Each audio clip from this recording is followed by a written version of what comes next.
Yes, it's black. Okay, good evening, everyone. This is just a brief moment of testing before we get into the meat of this evening. Got no audio. You'll have audio in a moment, I hope. Are you seeing our beautiful faces now? Have we appeared on screen? Yep, There you go. that's coming through fine. Yep, excellent. Right, well, what we're going to do is just briefly is we're just going to try. We're going to have the briefest of breaks because, as you pointed out previously, breaks weren't working. So, Rob, if you'd like to just help me with this, okay?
We'll just take us off the break there. So, so I've got three things. Anyway. Hello! Good evening, folks, and Happy New Year.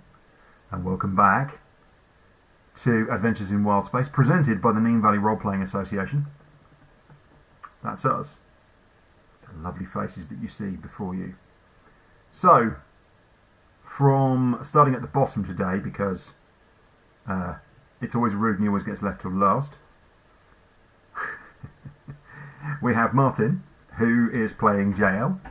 Then there's me, hi. And above that, you've got Anthony, who is playing Lovelaw, who has this talent for just getting larger. Not Anthony, but his character. Above that, you've got Pete, who's playing Varro.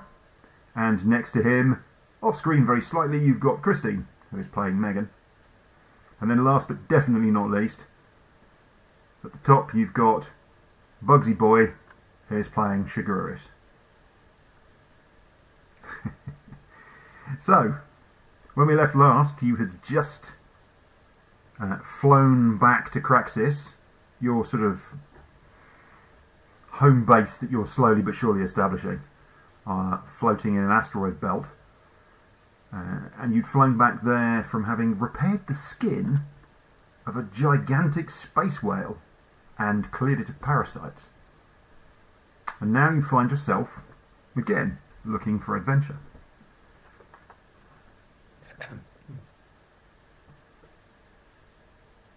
You should have had a long rest.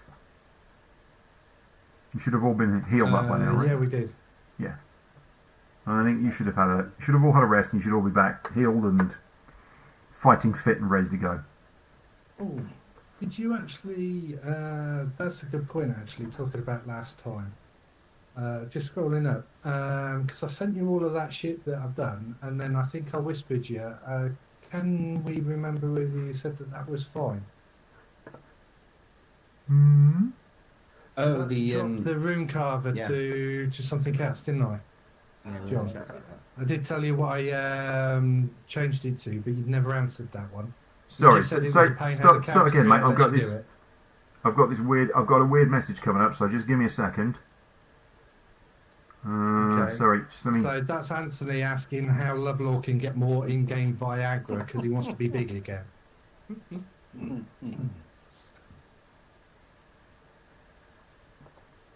It's gone something quite weird. I don't really understand what has happened. That's all right. I mean, We do apologise. ultimately, it doesn't cause a problem with reference to extra spells and all the rest of it.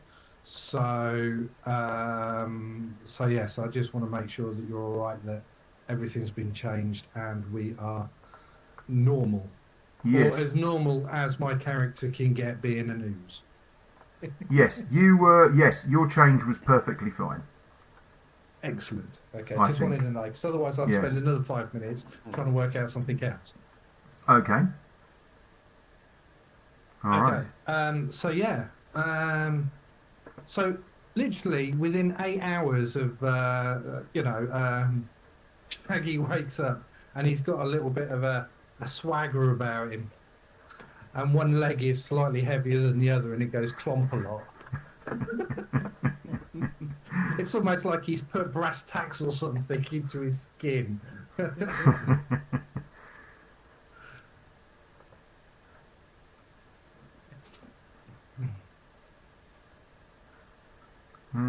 Oh, and Monty is back up and running as well. Okay. I've removed some of the dents and shit. Yep. No, that's fine. You've fixed him. That's not an issue. Yeah, and I've instructed Monty to go to Lovelaw and find out how to actually fight. Well, no, see, that's the interesting thing right now. You guys are struggling to work out where the hell Lovelaw's gone, and Shaggy, you've been tinkering. But Lovelaw has wandered. He grunted something about there being insufficient drink left on the ship, and when you went and found the crates that you'd picked up a little while ago, you realised that they're all empty. That the bottles that are in there that you thought were full, he's actually drunk them all. And he's sort of shambled off somewhere. You're not quite sure where he is. He's just sort of disappeared. Okay, I'll mention to everyone that I think Lovelaw's gone to buy a hat. Oh, no. A big hat. Last time we did that, it didn't go well. It didn't go well last time we tried that. It got chased off the planet. A crate of hat. A crate of hats. Was it this shape and colour? Well, there was a holder for one of those each side and some straws. I think he mentioned something about that in Crax's. Don't know where he saw it. I mean, next he'll be buying a T-shirt saying "Kiss me quick." Lovely, you've wandered back to the scene of your previous encounter. And you've wandered into the tavern, and you've been given a bit of a brief bit of stink eye from the barkeep. He's looked at you, but then he sort of looked around the room, shrugged his shoulders, and served you up a jug of ale and a bottle of. He calls it his finest whiskey. It's rough. And you're taking it over to find a table and somewhere to sit. In the corner, you notice there's a rather dishevelled and aged tabaxi sitting there, and kind of hunched over his drink. And he looks up and he sort of stares at you. He's actually, I mean, his fur is kind of mottled and he's going grey all around the jowls, and he pulls this slightly odd face, which many humanoids would misunderstand. In a tabaxi, it's actually a sort of a kind of gesture of puzzlement, but most other people would read it as a scowl. But you've known a few tabaxi in your time, and just low under his breath, hey. And you sort of look at him, and you kind of take a step towards him. Brother, come on. Come and sit down. Share a drink with an old man, huh? Is it a bench or is it a chair? It's a table. He's got his back to the wall, so there's a bench along the wall, and then there's a table that he sat at, and you can sit either side of the table. You can go at the ends. It's a rectangular table. So you go at your ends. You've got a couple of chairs opposite him, or you could kind of go around and sit on the bench that's along the wall. Up to you, really. Since I've got one hand sort of steadying the great axe, and the other with a big jug that's been given me in a bottle tucked under my arm. I use my foot to swing a chair around 360 so I can sit on it backwards and lean over it and set the stuff onto the table in front of it. I'm sitting right across from He picks up his mug, and I do the same. he clinks it to yours, and just takes this little swig. Seen some Looking action over there, what huh, I'm taking this week. boy? Do I think he has as well? Yeah. The thing is, you know about the tabaxi that they don't tattoo because of the fur. It just tends to become hidden.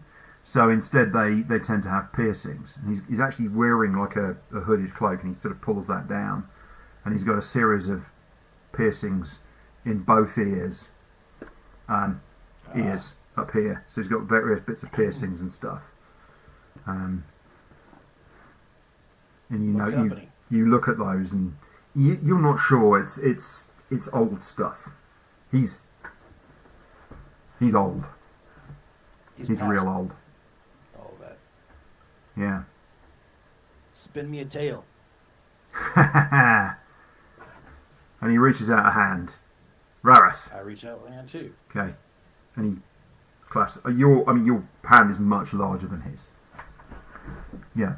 He's relatively slight, but then that's tabaxi for you. They tend to be smaller. You know. I resist the impulse to reach out and scratch his head. It's generally best. That's how you tend to lose chunks of flesh. That was resisted. Yeah. So spin me a tale. They're not called jaguar men for nothing. Mm-hmm. He sort of purrs under his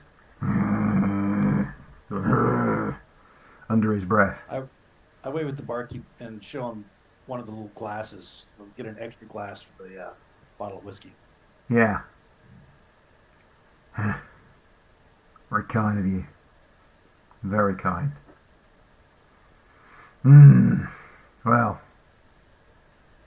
you see, you won't remember. It's one of those things nobody does. Everyone forgets. Everyone forgets that the trouble on Shelter didn't start there. You know? It was imported from March. There's battles on March. It was a long, long time ago. Everyone forgets them. But, you know. I was there. On March? Before that place became settled. Lots of naval battles. A lot of good men went to the bottom. Maybe some of that's still there. Who knows? Anyway. Cards. You play. Pulls this hexagonal deck out of his, kind of inside his cloak. You realise he's got a pouch, a kind of bandolier pouch across his, just kind of tucked underneath it, sort of as the cape gapes. He reaches in and pulls his cards out, and he kind of hands them over to you so you can check them. Do I recognize it? Yeah, this type of card game you do. Yeah. This is a pelt deck, and it's different. So, it's different to the normal, to standard. What you would normally think of as a 52 card deck. It's 48 cards, still 4 suits, and it's slightly different. You play slightly different games with it because you get different things on each of the faces of a card. Well, Lovelord, money goes through Lovelord's fingers like it's water, just because that's what he does when he's in port. Okay. So what little I've got, I put out on the table, and say, "Let's go." Hmm. Whoa. That's very generous of you, boy, but let's stick to just a few coppers, huh? Ah, My okay. pension doesn't stretch much further than that now. Kind enough of you to get me a drink.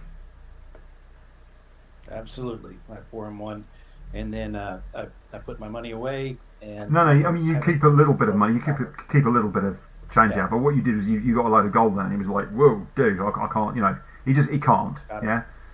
Anyway, you play a few hands, and it's fairly even initially. Between you're drinking and you're just sort of chatting about culture and about times and just a few little things. And he tells you a little bit about these naval battles that he fought in, and the fact that there was a lot of stuff, and a lot of kind of trying to wrest control over one of the islands. You think he must be pretty old. He must be pretty ancient. You think he must be probably 80 plus years old. He's old, even for a tabaxi. He's pretty grizzled, and you just get the impression from him that just his overall kind of his physical demeanour that he's he is an old man, and that becomes very clear. And you've been playing for a little while, and then Shaggy kind of playing with old seamen. Yes. And anyway, so Shaggy comes in. He spots you from across, and you sort of nod. You carry on playing, and Shaggy, you're going to come over and play a couple of hands as well. Nah. Okay. Nah. I'll go to the bar though and get whatever Lovelaw's been drinking. Times Okay. 2, times 3. So you just And bring one over. One down in front of the old seaman, Wait, one down in before- front wait. of Lovelaw. Wait, before he comes over, mhm. I tell the tabaxi Yep. that it's my buddy there. He fancies himself a dread pirate. If you can call him by that, it goes a long way. I give him a smile. Okay. So, Shaggy, you come over with these drinks and you put them down and you just nod. Ah, I recognise you, boy. Hmm? No. Yeah, Squint. you're a dread Put pirate. my eye patch over to the other eye and look. He kind of squints at you. Ah, you're a dread pirate. Pleased to meet you. And he sticks out his hand and you just sort of shake. Yes, I am. I am the dread pirate. He's incredibly, Yes. he's incredibly thin. As he reaches out, his sleeve sort In of that drops case, down. I You don't can see do how quite as enthusiastically. Then. I you don't can want see to slap how off on the hand. how skinny he is. I mean, tabaxi are slender anyway. You know, they're cat-like and they're slender anyway. But he is particularly slender. Can I deal you in? He says. Oh, no. Pro hearing's good enough for me. Card games? No. Okay. You're playing again. You play a bit more, and the amazing thing is, Loveloy, is that you win a few hands and take a few coppers off him, and he just you've been playing and drinking for kind of a good kind of hour and a half at this point. And Shaggy, you're watching. He's not cheating. They're just playing cards, and Just chatting. cards being what they are. You're just watching the two of them. And it really kind of, you get this feeling of I get You know, a feel that- for that- the game because, I've been watching for a little while. So I get a feel for the... Do I think that I'm going to be able to play Lovelaw at this on our own ship? yeah, you think probably you've never come across one of these, or you've heard of them, but you've never kind of seen one of these decks before. And the game is very strange. So basically, what they do is they have these decks, and what they're doing is they are orientating the cards and building these kind of stacks. So what they do is you have a card, you have a face card that goes down in the middle, and then you have these stacks that orientate around to kind of create like a shape around, so 6 cards around the outside, and it seems to be something you're picking up the way that this works. And then, based on the hand that they've got, there's a round of betting, and then they lay in order, and there seems to be something about being able to buy in at a higher level, and therefore to lay before the other person, and all this sort of stuff. And there's these kind of horse trading they do, and they're going backwards and forwards. And he's dipped into one of his pouches a few times and brought out a few more coppers, and you've gone on. And you get to a round, and it's obvious that he's just kind of, he's reached a point where his money's run out, basically. What change he's got he hasn't run out, has run out. You've been supplying him drinks. And he just sighs. And he puts the cards down. And he just sort of nods. And he reaches into his pouch. I think so, he says to himself. And he pulls out a scroll tube, small one, made from ivory, with brass caps at each end. Here, and he hands it over to you. It's a map. I always swore when I left the service that I'd chase it up myself. But that was a long time ago. I never did. Chase it up? I had a life. But maybe you will. Maybe you're the kind of person. Or maybe you are, pirate. Pirates got a like that. life. Oh, as pirates, we love maps. Brother, thank you. You've made an old man very happy. And he gets up. Wait, before you go. What I'd like to purchase your deck of cards. We don't have one like this on the ship. And what I'm going to do is cover anything you might have lost, the value of the cards. And No. I see what you're doing there. I see what you're doing, brother. You've been generous. Keep the cards. I'm not completely out of money. The money that I'm carrying, but I have things. I have enough means. No insult intended. You're a good boy. I stand up, pat on the back as he Yeah. wanders off. I go to try and He put salutes something you. in one of his pockets, and I end up actually putting a gold in his hand. No I need go, for that, he says. Thank you for teaching me this game. It looks absolutely fantastic. Enjoy. And he turns and he just sort of walks slowly out the door, and one of the 4 doors, and he just disappears out into the street. Well, what do you think, Pirate? You want to look at this? Or I've should we? got something. I've got we a not wizard on my screen now. Oh no, it's gone now. It's fine. Okay, that'll teach me for clicking in places I shouldn't be clicking. Ah. Wow. Lovely. I mean, come on. We got away from here, we. I mean, it's a treasure map. I can tell. I can sniff it. I look around the room. Is there a lot of folks around, or is it just... I thought the invitation was... It's busy enough in here. It's busier than the last time you were in here. It's still a dive, and there's still a lot of shady folks, and you have to be a bit careful when you look around the room, because there's some people you don't want to stare at too quickly, because really, quite frankly, you just don't want to get into the fights. But it's fine. Hey, let's take this back to the ship. We can look at it there. All right. There's too many prying eyes here. Might try and take your treasure, Captain. Oh yeah. No, we don't want that. We don't want that. Okay. So, while this is happening, Varro. Okay. So yeah. So okay. I get up. quite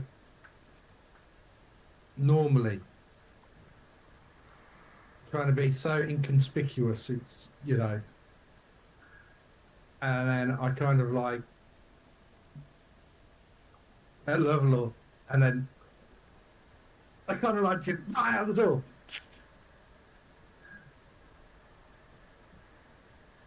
Is anyone else having a thing Yep, about? we are. I was trying to whisper it to John. We're having some audio cutouts and delays. Okay. Audio and video cutouts. Okay. Yeah, And video went for everybody, Video. including myself. I've had no Yeah. video cutouts. Yeah, audio Yeah. cut out as well. But as long as you don't, that's all right. The only Yeah. person I did have Yeah. an audio cutout from was Pete when he started talking, which was really annoying. It's like everything's been fine up until that point, and then suddenly Pete, and I'm like, no. That's you AI in Discord cancelling me. for being too bored. Pete spouting out themes too frequently. Middle-aged heterosexual white guy cancelled. That's awesome. Yeah. I think we got the main gist of it, though, of what's going on at this point. I think we're shifting over to describing what's going on with the others. Is that correct, John? That is correct. Yeah. All right. I'm going to step away from the desk for just 2 seconds No while worries. you're doing that. Yep. So, Varro, what are you doing during this time? They've wandered off from the ship. What are you doing? You decide you really don't want to go after Lovelore and Shaggy this time. You just leave them to it. Pete? I think Pete's frozen. Pete's either frozen or he's not ready to think about it. Yeah, If you're not, don't worry about it. I'll pick up with some other people and we'll. yeah. I mean, I think to be honest, it's mostly going to be like logistics. I'll check out the job board, see what's Okay. going on.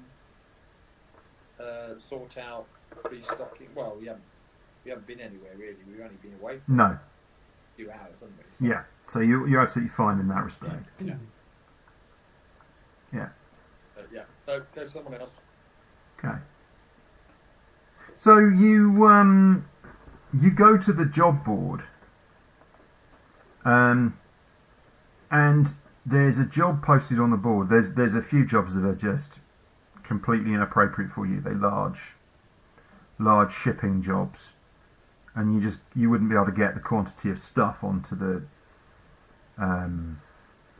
ship. But there's a job that's it says single crate, live animal transportation, and apparently, I'm going to stick this on Vadika, and apparently it's shipping to shelter.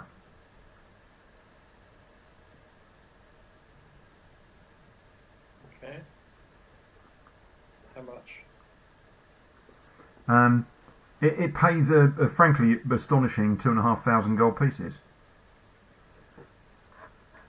Yeah, that's not going to be a problem at all, is it? Yeah. Okay. No, it's definitely not going to be a problem at that kind of price.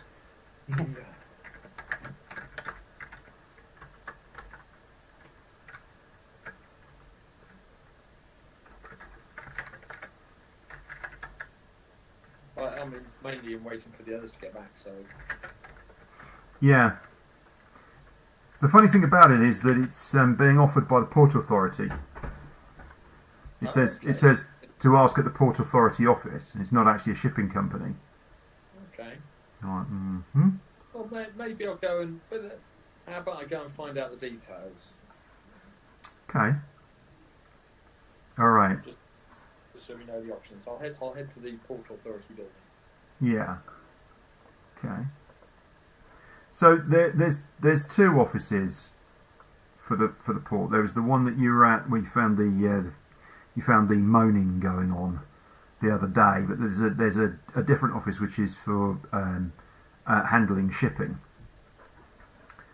and you kind of head down. You saunter down there. It's kind of you kind of got to go from where you're docked. You go down to the head of the port, and then you kind of go all the way around, because the port covers like almost a quarter of the edge of Craxus. Actually, let's just put up the picture of Craxus. This is obviously from the other side. I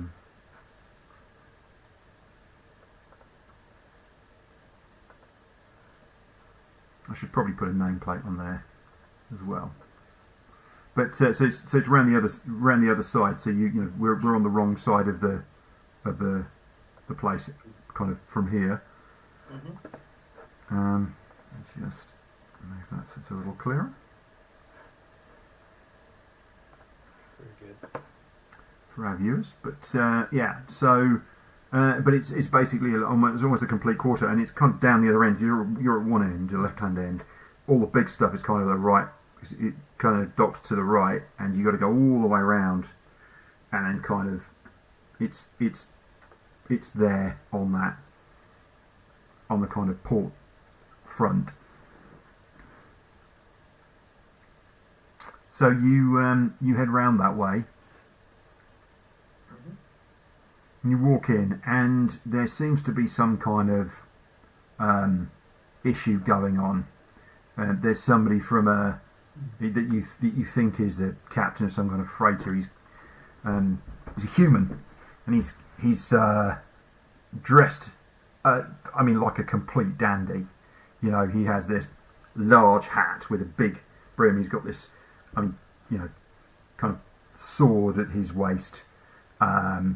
He's got this rather overdone kind of white silk shirt, and this red waistcoat on, which is sort of laced up at the front. But there's a bit of kind of skin showing here. He's almost like ridiculous kind of medallion, and then he's got these tight, what look like leather trousers. You assume, and these big black leather trousers and brown leather boots, kind of coming up to his knees. And he's stood there and he's waving his fingers about, and I can't. This is completely outrageous. You need to get this sorted out straight away. And he's kind of yelling, and a bunch of the people they're obviously quite upset with the way that he's acting. He's just sort of coming up behind him, and he turns and he sneers at you, and looks you up and down like you've just kind of he's just scraped you off his shoe. I think how's wrong with this guy? He's still yelling as you wander down to the far end, where there's basically a little notice that says, kind of special jobs section down the end of the thing. You can just hear him yelling. And you just ignore him, or do anything about him, or ask him to keep his voice down, though. Well, just kind of listening just to find out what he's yelling about. It seems to be something to do with the fact that he's turned up expecting a consignment to be ready, and it's not been cleared by the customs authorities here. It's come off another ship, and the paperwork's not complete, and he was expecting the paperwork to be complete so he could load up and go, and it's going to take another day, and he's yelling about it. He just sounds like he's rude, quite frankly. Yeah, okay. Now I'll head over to the old desk. Okay.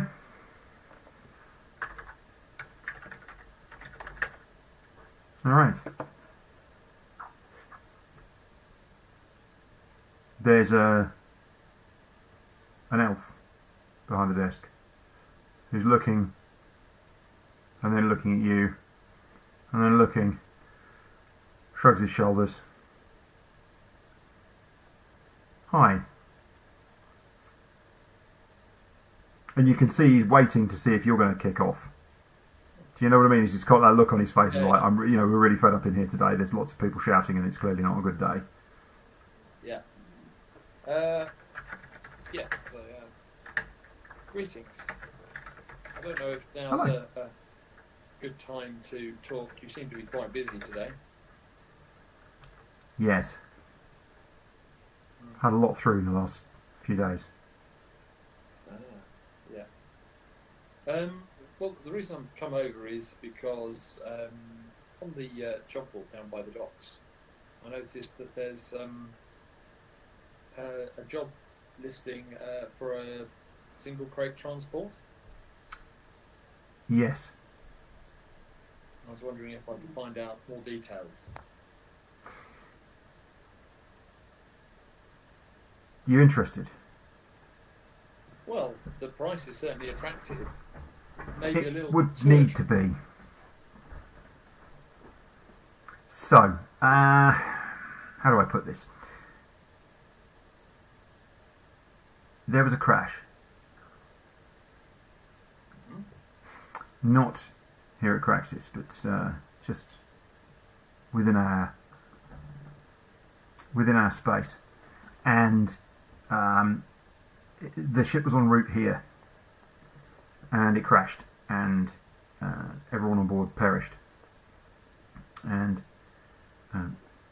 we sent some people from here to recover it because Labour saw the crash happen, and in checking we discovered that that there was this crate in the hold, and in the crate is something that we're not quite sure what it is, and it's alive. There was instructions not to open the crate, and there's also an address, and given that we found some money on board the ship, we thought that the fairest thing was, if possible, to return it or to send it to where it needed to be. We're not quite sure what kind of animal it is, but it sounds quite angry from within, and it bashes about, and we really like it off the dock. We don't just want to eject it into space because we didn't think that was very fair, given that we're not sure what it is, and we do know that there are some people on shelter who are waiting for it. Okay. We think it's some kind of possibly a dog or something of that nature. Okay. It doesn't sound very happy. The crate is quite large, but it will fit on most ships, we think. How big? The crate is about. Well, I think of everything in meters, and suddenly I'm having to think of them in feet. I'm like, crap. Yeah. That's really. Yeah. It's about 10 feet long, about 7 feet wide, and about 5 feet high.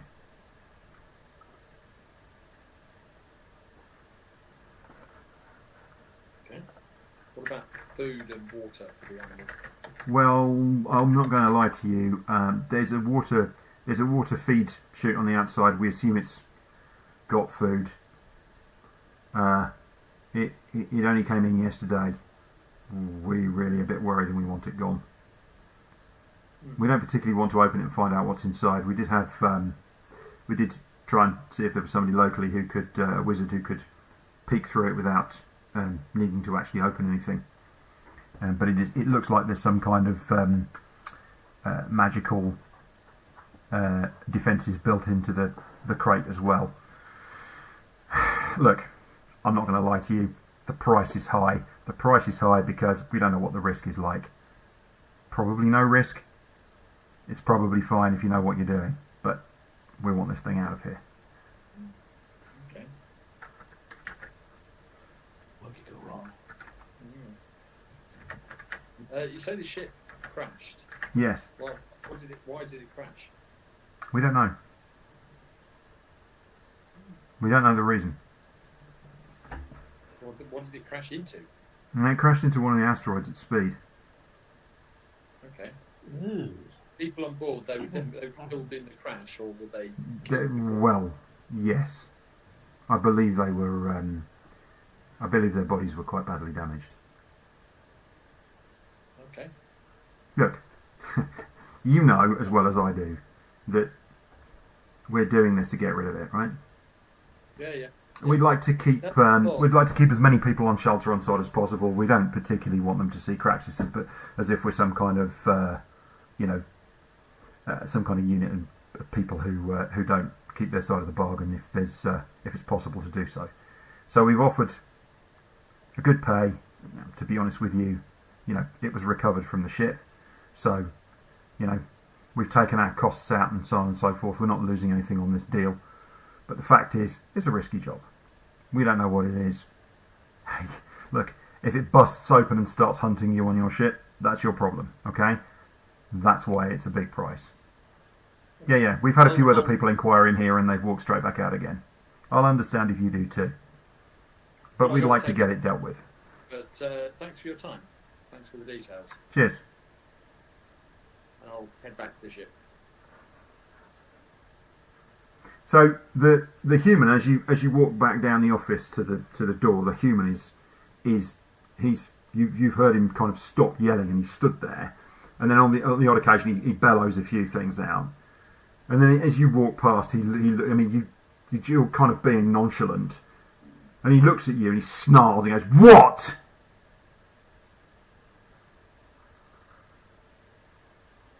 I guess you're just going to ignore him. Look in the eye. Don't hit him. It's not hitting people. Don't hit him. I'm just admiring your fine dress sense. Ha! Huh. With that, I'll walk past. Yeah. With the tip of the hat. Yeah.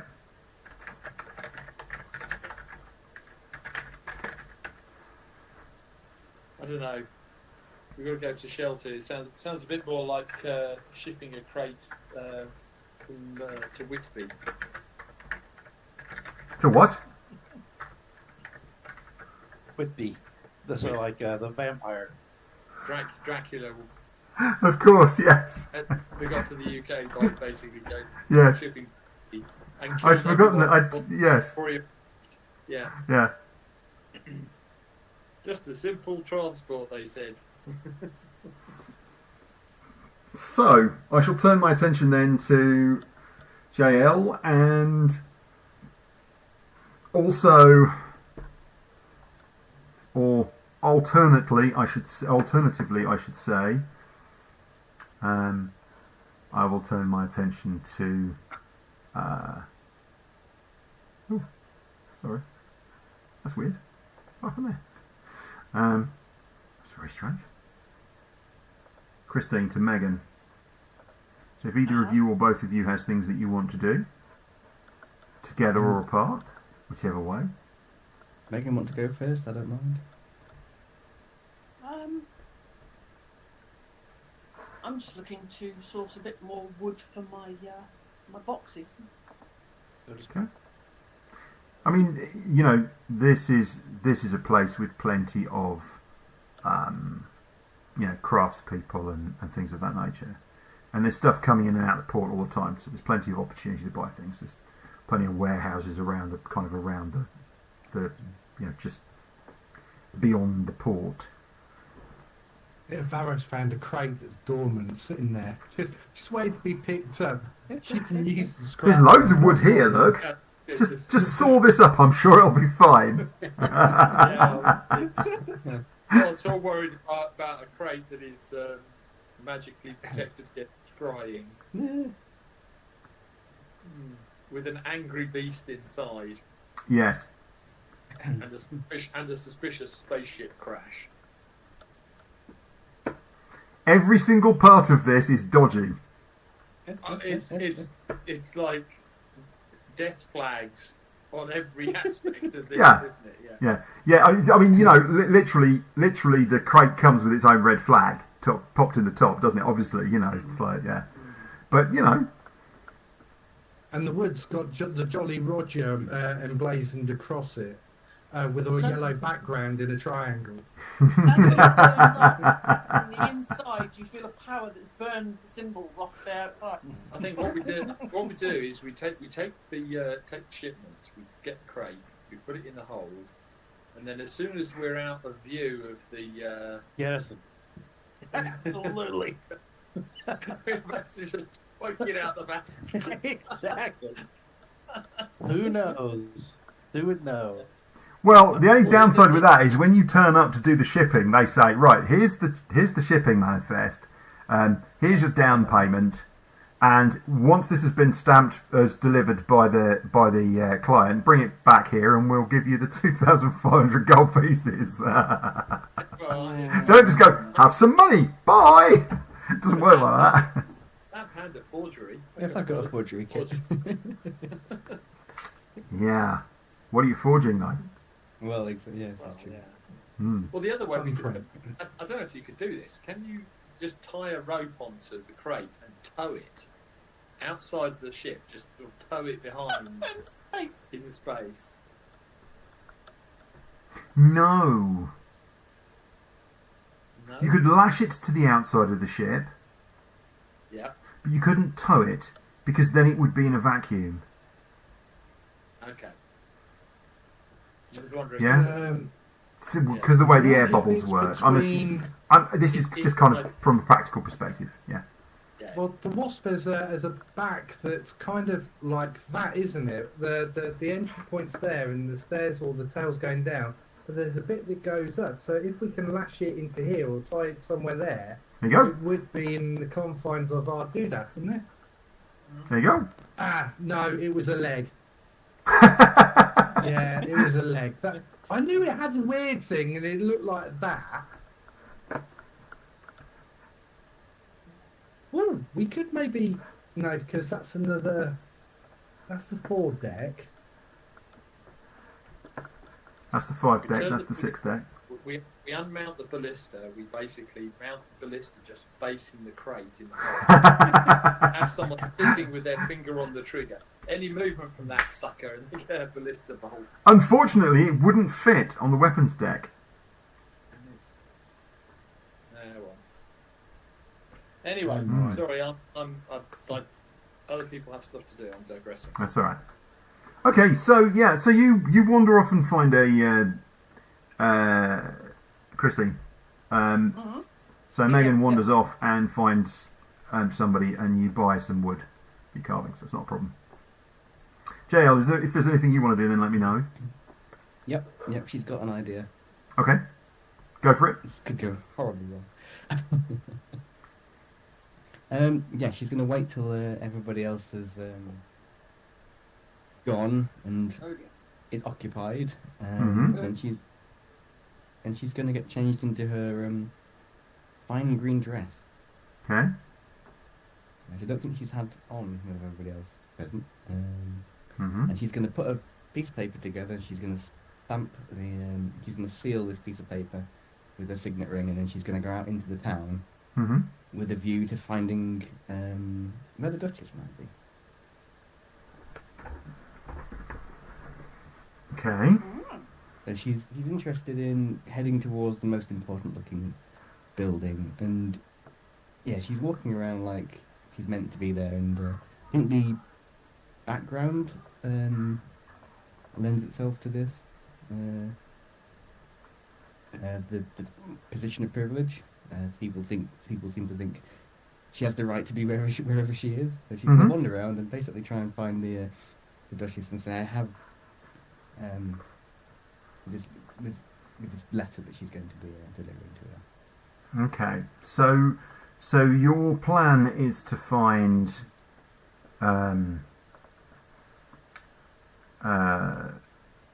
Salnam. Mm-hmm. Yeah. Okay. I mean, she's not actually a duchess. She calls herself Mayor Salnam. Oh, Meg, Right. okay. She calls herself Mayor. It was the other Um, person that called her the Duchess, wasn't it? Yes. There's she's sometimes called the Duchess by the people are sort of call that behind her back, and sometimes Right, Her okay. Majesty, and then she who must be obeyed, and things of that nature. Yeah, I didn't put. They're a little bit disparaging. People can be a little bit disparaging, but then that's kind of the Yes, nature of Craxis. The sort of people who live on Craxis are very much of that And I- type. You know, they are not. They're somewhat irreverent. I think it would be Yeah. fair to say. And there's not a lot of cap doffing goes on. No.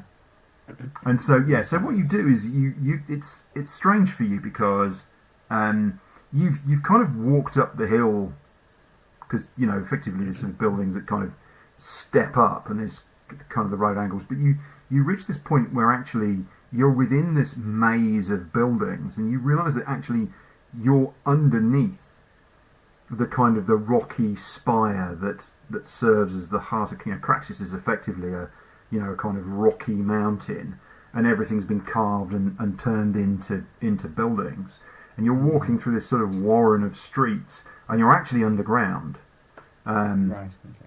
And you just sort of wander for a while, and you take things in, and it is funny, although despite the fact that people are somewhat irreverent, then people are quite polite to you, and you just put on that kind of haughty air, and you look like you belong, and despite the fact that some worlds struggle with your kind of infernally linked nature. Not here. This is the sort of place where your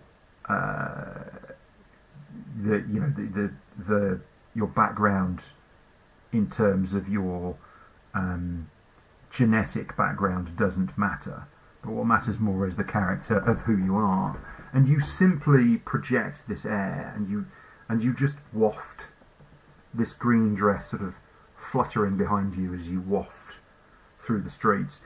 People get out of the way, some people nod at you, there's a couple of peddlers and so forth that doff their caps to you, and some people are very polite.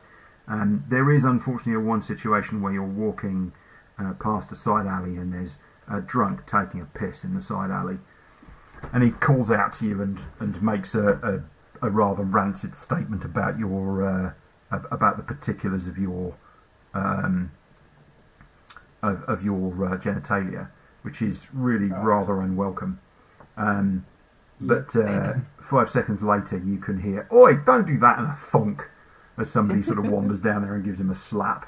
So you're not quite sure whether either of those things is a particularly a positive, but that's what the reaction is. And what you realise is that actually you find yourself in some quiet streets. There are still people wandering backwards and forwards, but these places are much quieter. The trading has dropped off. There's a few residential areas, and you find yourself sort of circling upwards in this central spire, and you realise that above a certain point there is this appears to be where kind of the beating civic heart of this place is. That there's actually a point at which this kind of an upper section of this main central tower. Again, this is all carved from rocks. I mean, it's all beautifully done. It's not rough, but you realise this is one solid piece of rock that's been hollowed out over a long period of time. The section you're in, and you're cognizant of the fact that this is kind of there are people who are part of the machinery of government, I think would be the right way of putting it, wandering backwards and forwards. And she's so she's not got her bow with her. No, you have no weapons. I'm assuming at this point that you're not carrying any weapons. She's got her daggers hidden in the pleats of the dress. Okay, I was going to say other than concealed ones, yeah. Yeah. And then you find your way, and you actually you realise that you're in an area of wealthier people, and there's these. They're almost like townhouses, but they kind of front onto these narrow streets. And again, you just sort of work your way up, and eventually you come to a doorway. It's a big, wide double door at the end of this street. And in fact, it's so vast that it has a small door set into it, and the small door is actually open.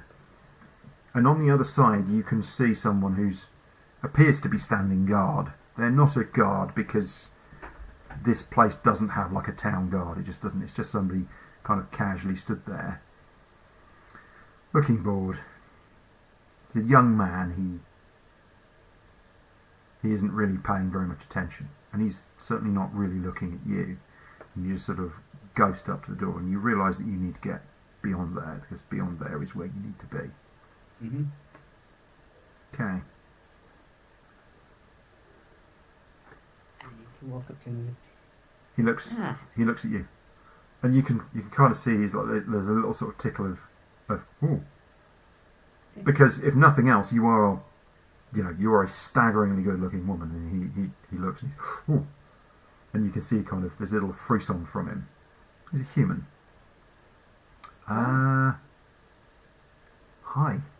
how are you today? Oh, I'm alright. Yeah. Quiet. Who are you? I'm JL. Nice to meet you. Your hands up. He puts his hand up. So you're gonna put your hand out? Mm-hmm. Oh, he takes your hand and and you can feel these kind of shaking slightly, and he goes,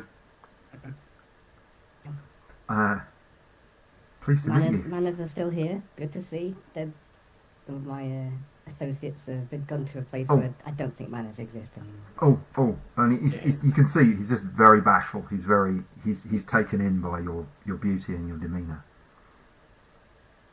Sorry, I'm in the way.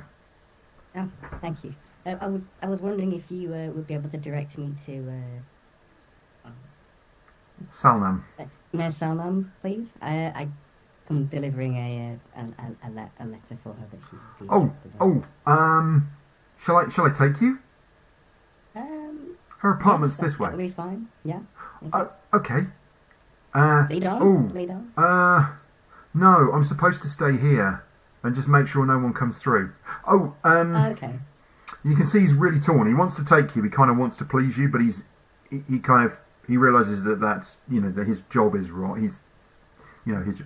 Look, just if you go down here, and then you turn right at the first right, and you go up the stairs. Her apartment's at the top.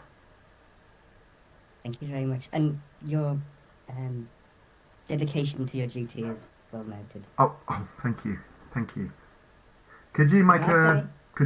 a roll for me, please, Yeah. before we go? Okay. What are we having? Persuasion? Deception? Deception, I suppose. Really. Just trying to find. Well, she does have a letter. Oh, yeah.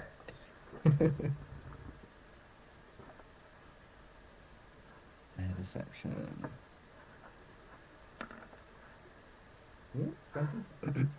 I mean, you're +6. Yeah, I mean, he doesn't even. He just sort of simpers, and then he turns away, and you just walk past. Just. He's No just. I danger. mean, he's hopeless. You've just wafted straight past him, and he hasn't noticed. Okay, you go down the end, and you turn the steps, and you walk up the steps. And as you get to the top of the steps, you get to the door. That feeling again just sort of seeps into you. That feeling of you're not quite sure what it is, but it's kind of almost like this warmth. And you reach up to knock on the door, and the door just opens, Mm-hmm. and she grins at you. Come in. Very much. Closes the door. This apartment is nice, but it's not anything special. As in, it's nicely appointed, it's nicely laid out. You walk down a corridor and you turn and you're in to a reception room. Again, initially you think you're inside, and she walks over and she opens what you thought was a wall hanging. She pulls it apart, and actually it's curtains, and you're here. So it's just sorry, I've got the wrong thing. You're basically here. Mhm. So you've got this beautiful view out of the window out into space. I don't see how you could ever get tired of that. I suppose not. Take a Thank seat. you very much. Thank you. She sits down, She sits down on this basically this sofa's in a U shape. She indicates one to you, kind of wants, and she just takes the one on the other side, and she sits down and she just folds up her legs, basically like she was sat when you came off the ship. And she puts her elbows down onto her knees and looks at you. Go on then, spin me the line. I don't really have a line as such. I was just interested in talking to you more. To be honest, Right. you're a very interesting person. You think?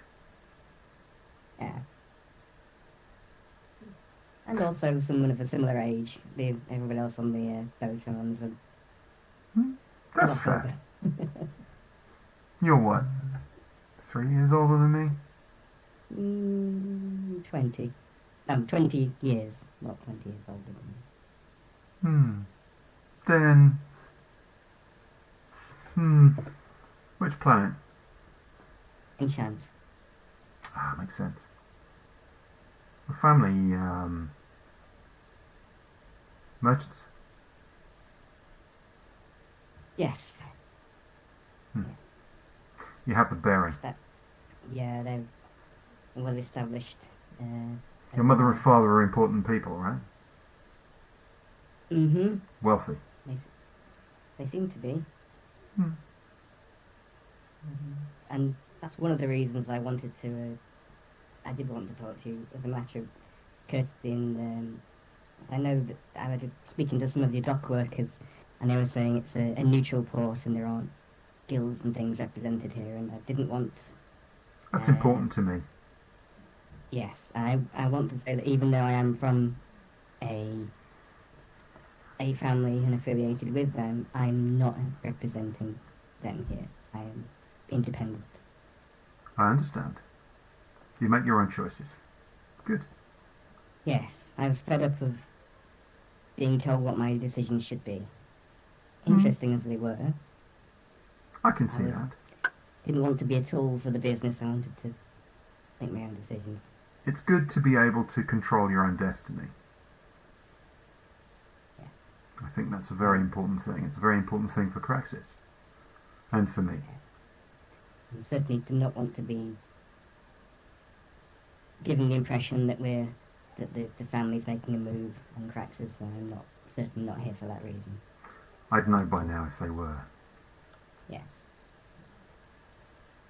I find that difficult to do. Yes. It is well guarded, as your Oh, I make sure. yeah. I make sure space around here is clear.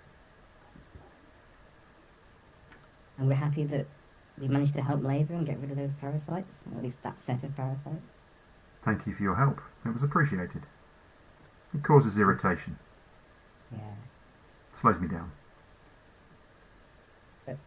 I say we would be if you did have any other tasks you wanted doing, discreetly or non-discreetly, we're happy to be in. We might be interested in work. At anything. Tell me. Anything that in the future. And this she leans forward and there's this weightiness that comes over her. She changes, her demeanour changes slightly. It's body language. It's a body language change. There's almost like this. It's not that her weight falls over her. It's just that it's almost like her stature, even though she doesn't make any physical changes, her stature changes. She stands and she walks over to you and she holds out her hand and you offer your hand and she just holds your hand between hers. And her hands are warm and much like yours are.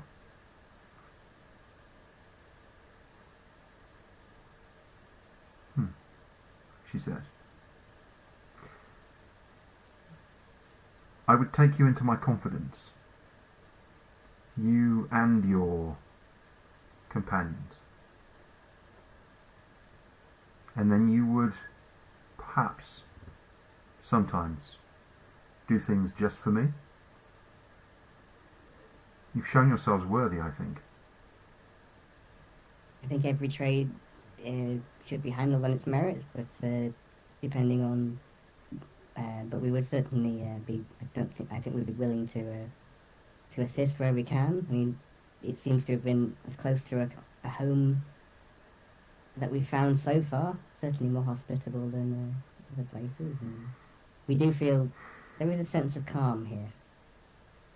In a Good. strange sense. I try to foster that.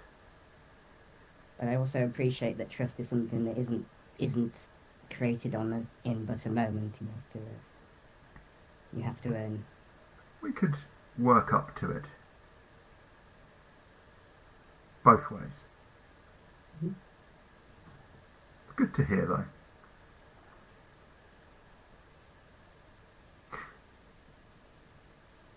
You managed to walk past everyone in my employ, including that sweet but slightly foolish boy at the door. He was attentive to his task, at least in guarding the doorway. But you realise surely that I have multiple layers of security here. I don't I go suspected for as such. guards with swords and bows and aggression and armour. And you walked past every layer as if it wasn't there. Those that saw you thought you should be here. And that speaks to something. That speaks to a talent that few people have. You're very kind. As I say, it could come in useful. For me. Mhm. So,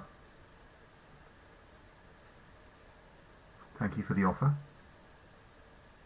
I will consider my needs carefully. Thank you for your time. There are Thank you issues for I have to seeing me. attend to. Yes, I appreciate your favour. And I she will leave leads you you. back to the front door. And as you're walking along the door, there's a small room that you notice off to the left. You saw the door before, but the angle as you come back, as you went, the angle wasn't sufficient for you to see through the door because the door's only cracked open. But as you're coming back towards the door, you realise that there's a room, and in there you see that there's a desk, and there's a lot of paperwork and other things spread out on the desk. So you think she was probably working when you came. Mm-hmm. And now she's gone. The strange thing is, you kind of expected there to be servants and offers of food and drink and things of that nature, but she just seems to be here alone, which is, not what you have experienced in other No. places like this. She seems very much like she is in control. She is managing things directly. Mm-hmm. The place isn't that big, but there's a lot that goes on. The port is very busy. Alright. I wander back down to the out the door and Give Alright. the guy at the door a little wave as I leave. Oh, he grins really broadly when you walk past. And you nod to him and flash him a smile. Yeah. You know. head back to the ship. All right, you're all back at the ship.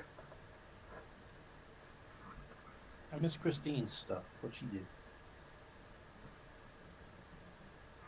She- I got went one. to the I was just going to the market and getting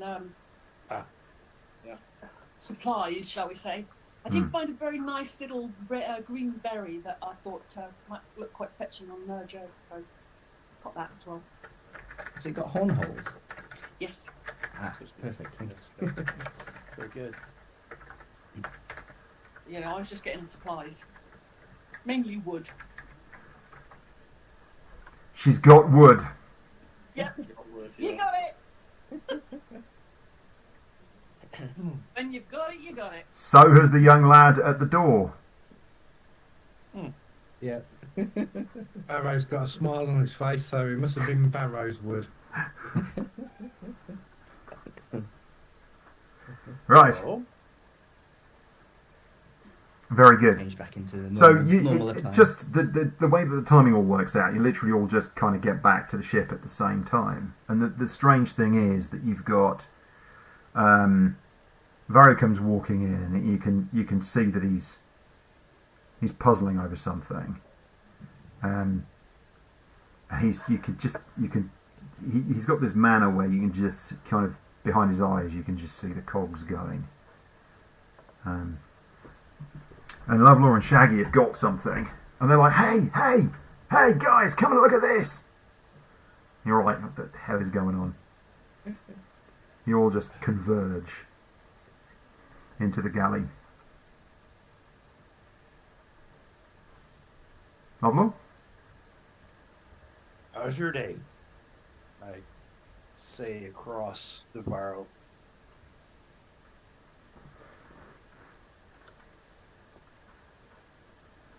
Varro?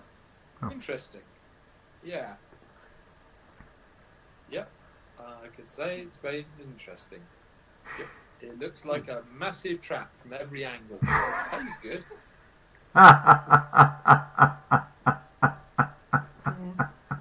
The dread pirate here got himself a treasure map. Oh, It's a okay. trap!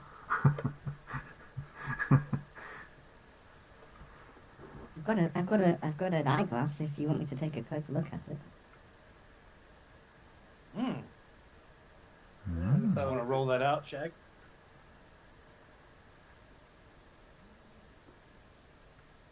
Varro, you have it. Sorry, Lovelore, you have it.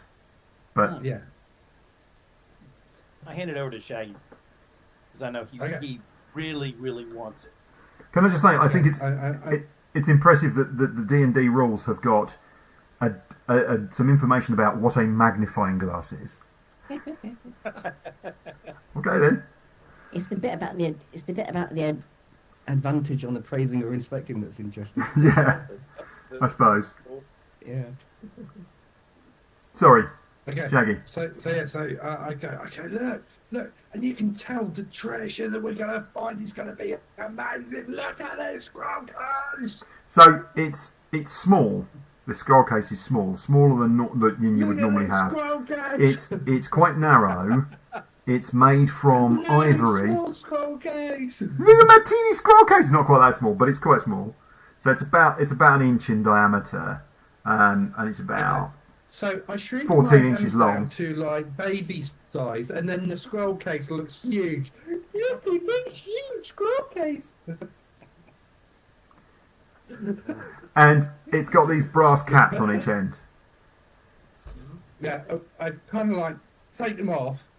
I go, Okay. I wouldn't like it earlier, but Levelon wouldn't let me because we were in the pub and there was loads of shady people around there. You take the- I had to, You take the end off the scroll cap. You just pull it off. Yeah. Yeah.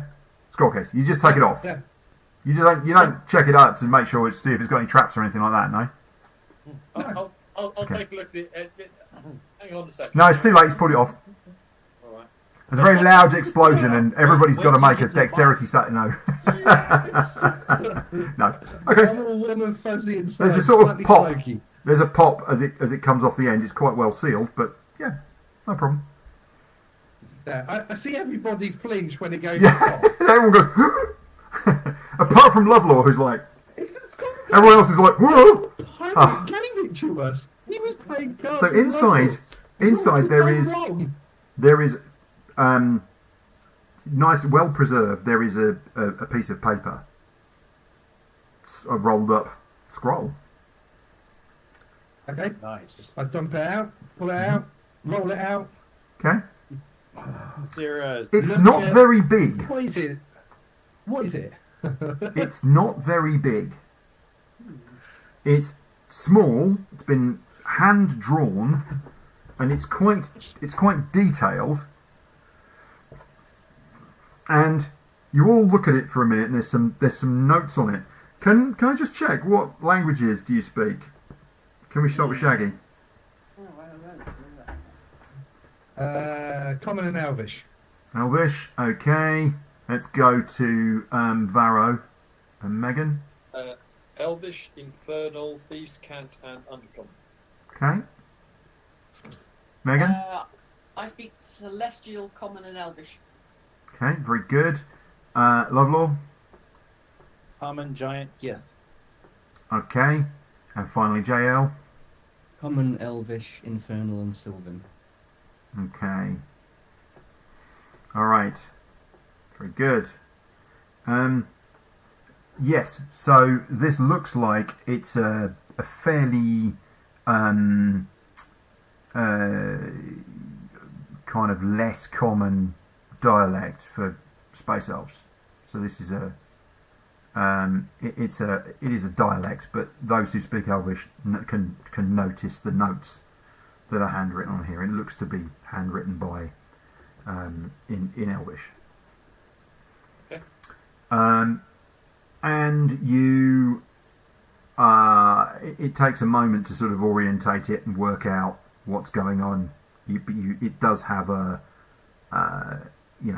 some notes in one corner to talk about orientation, and you realise that it is that classic thing, which is you get these stellar maps that have got they've got depth through, but that's basically by the positioning of coordinates and the size of larger and smaller objects, and you realise it's a map into it. You think it's of the Scortha Reaches, and there's kind of measurements as to where it is, and some references to objects kind of in the distance to triangulate this position. And within that is a notation of there's an asteroid, or what appears to be an asteroid field notated, and then there's a route through the asteroid field, not quite to the centre, but kind of roughly sort of positioned roughly in the middle, and there's one particular spot that's marked.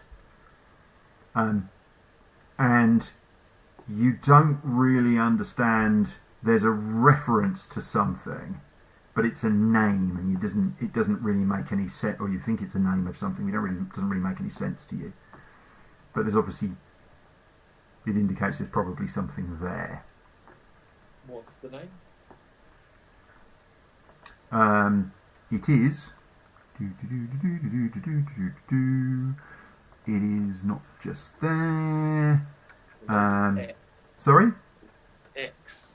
It's not X, no. Oh, not It's Larthak. Larthak. Yes. Which is a name that just doesn't have any. You're right. Let me just copy that for you. So is there an Larthak. X on the map? Is there an X on the map? Yeah. Yeah, effectively, yes. It's not actually an No, X. but is there... Right, in that case, if I don't see an X, I just turn around and go, fucking useless treasure map. There's not even an X on there, and I just walk off. So it's effectively one. Well, hang on. There kind of is an X. What you realise is it's an X, but it's only an X when you turn the map through 45 degrees. It's like that. It's a plus So as I'm with a turning circle. round- as I'm But turning then what round, you I see do? the- Oh, this is a bloody rubbish I treasure see map. the Look X. it. Oh, I go, it is an X. Yeah. I'm intrigued again. I'm back around the table looking Oh, around. look, an X, look. X you marks turn the map spot. around, you can see that it's an X. That's where we gotta go. That's where we gotta go. Everyone else is looking at it going, it's just a couple of lines, man. Okay, so what do we know about the Scortha Reaches? What do you know about the Scortha Reaches? Oh, I've been there. I know everything. It's dangerous. It's brilliant. Lots of plunder to be had. But you've got to be careful because there's big Yes. boulders in the way sometimes. So, the Scortha Reaches is an area of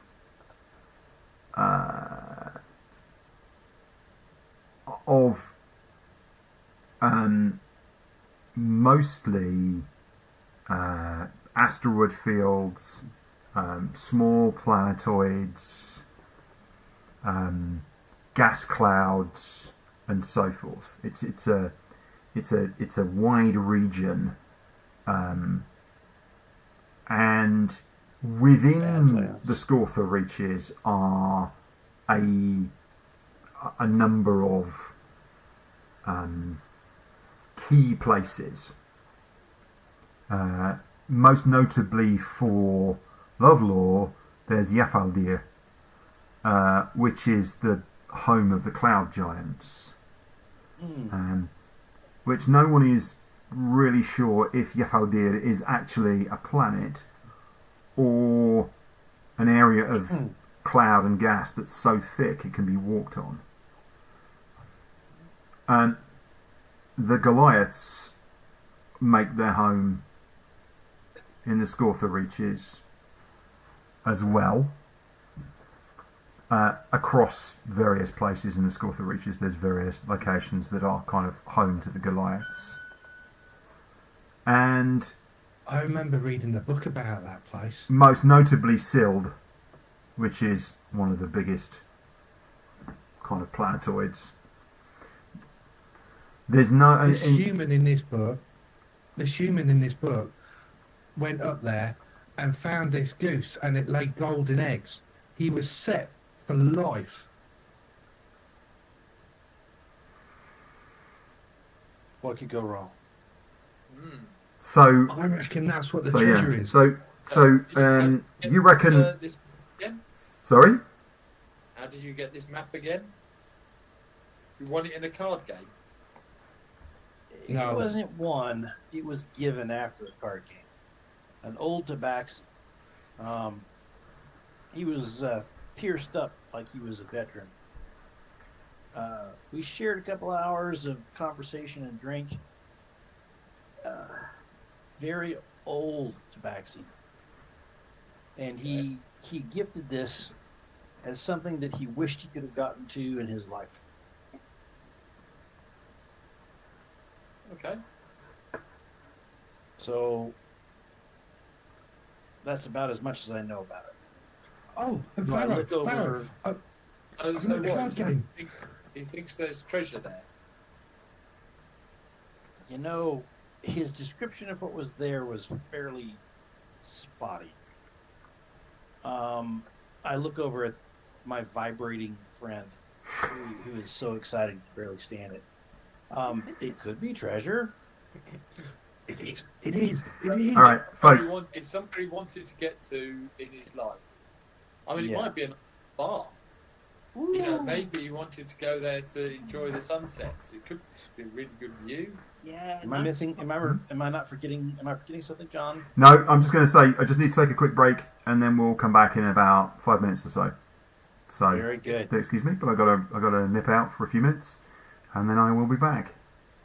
So On the big break. on stream we'll take a break and we'll be back in a couple of minutes.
And we are back from our little break. And now my dog's not hungry anymore, which is a good piece of news. So, Feed the doggo. you have got the map, worked out there's an X on it, kind of, had a look, and realised that it's somewhere within the Scortha reaches.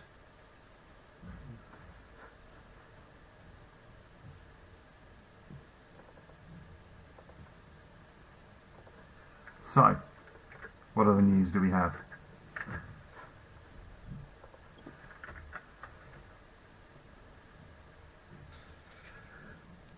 So, Skohatch reaches. So that's where Scortha. the treasure map is pointing towards, right? Scortha. Scortha, yeah. Scortha reaches. Scortha. Scortha. With an S. Scortha. Silent S then. Scortha. Scortha. Scortha. Gortha. Okay. So that's where the treasure map pointing to. That's kind of, correct. Sort of ish. That's that region. So I was asking Pete where the oh no, sorry, no, I didn't. I haven't. No, not metagaming, not doing that shit. So we've got this over at Gortha Reaches. It's clearly a treasure map. You can see the X. I mean, if you squint and look at a 45-degree angle, it's definitely a treasure map. You know, I might even get a live parrot from this place. Maybe it's I a don't planet want of a live parrots. parrot. I've got a dragon. It's fine.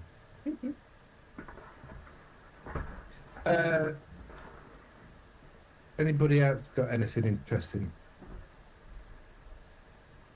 That sounds I fun. slide over to Lovelore and I go, I've let the parrot out of the bag, haven't I? They're not going to let me have a parrot, are they? They might. I give him a Okay, pat on the I perk up a little bit again. I perk up a little bit. So what's this suicide? What's this trap? What's this? Vara, you were saying that you've looked at it from. What did you find? What did you find? Is it as exciting as this map? And he holds up the little postcard map. Okay, I will describe. Yeah. Basically, it's there was a ship came into nearby base, crashed into an asteroid, and everyone on board was found to be dead. But there was this crate on board with an animal, and like a delivery note to say where it needed to be shipped to and some money. And they want to pay us 2,500 gold pieces to deliver the crate.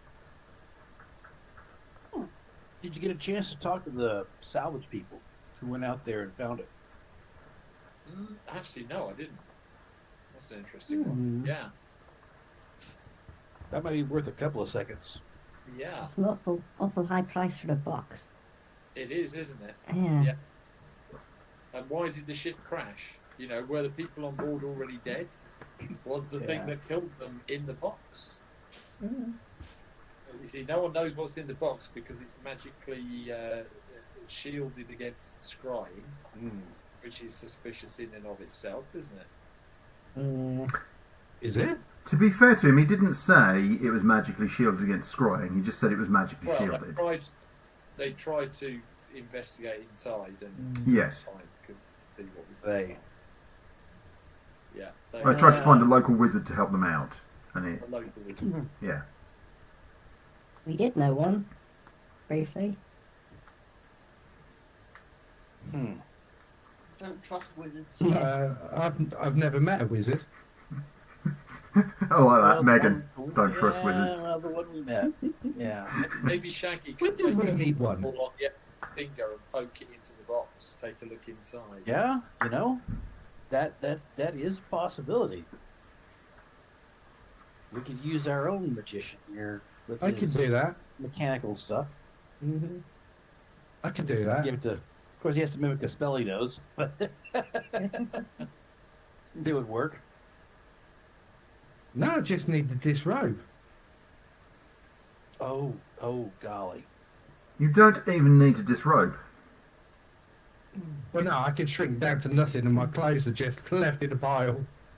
Well, no, you don't need to do What could that. possibly go wrong if you stick your head in this box? You don't even need to do that because you can extrude a pseudopod, can't you? Yeah, and just put some nerve endings in there that are really important to you. That, give you senses. Yeah, see, whatever when the thing that is inside bites it off. Yeah. Well, that would just be a normal damage roll. Yeah, fair enough. But you know what? He knows himself better than Yeah. me. Captain, what do you think? Hey, I'm going to put it up for a vote. So everyone vote on which one they want to. Which one of the? Seem to have two good possibilities. Is the crate time sensitive? Well, I think they want to get it rid of. Well, there's an animal that's going to die inside, right? If you don't Yeah, feed it. they want to get rid of it as soon as possible, basically. So I may have got us some future work, but it's nothing materialised. It's a work in progress. I had tea with the mayor. Oh. very nice. Ooh. Actually, Did you that's, get me? actually, that's right. There was no tea.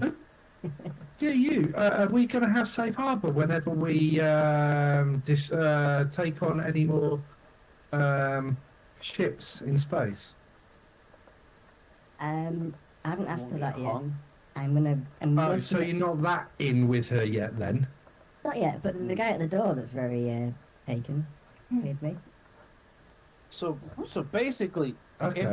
everyone went out and found a job except for.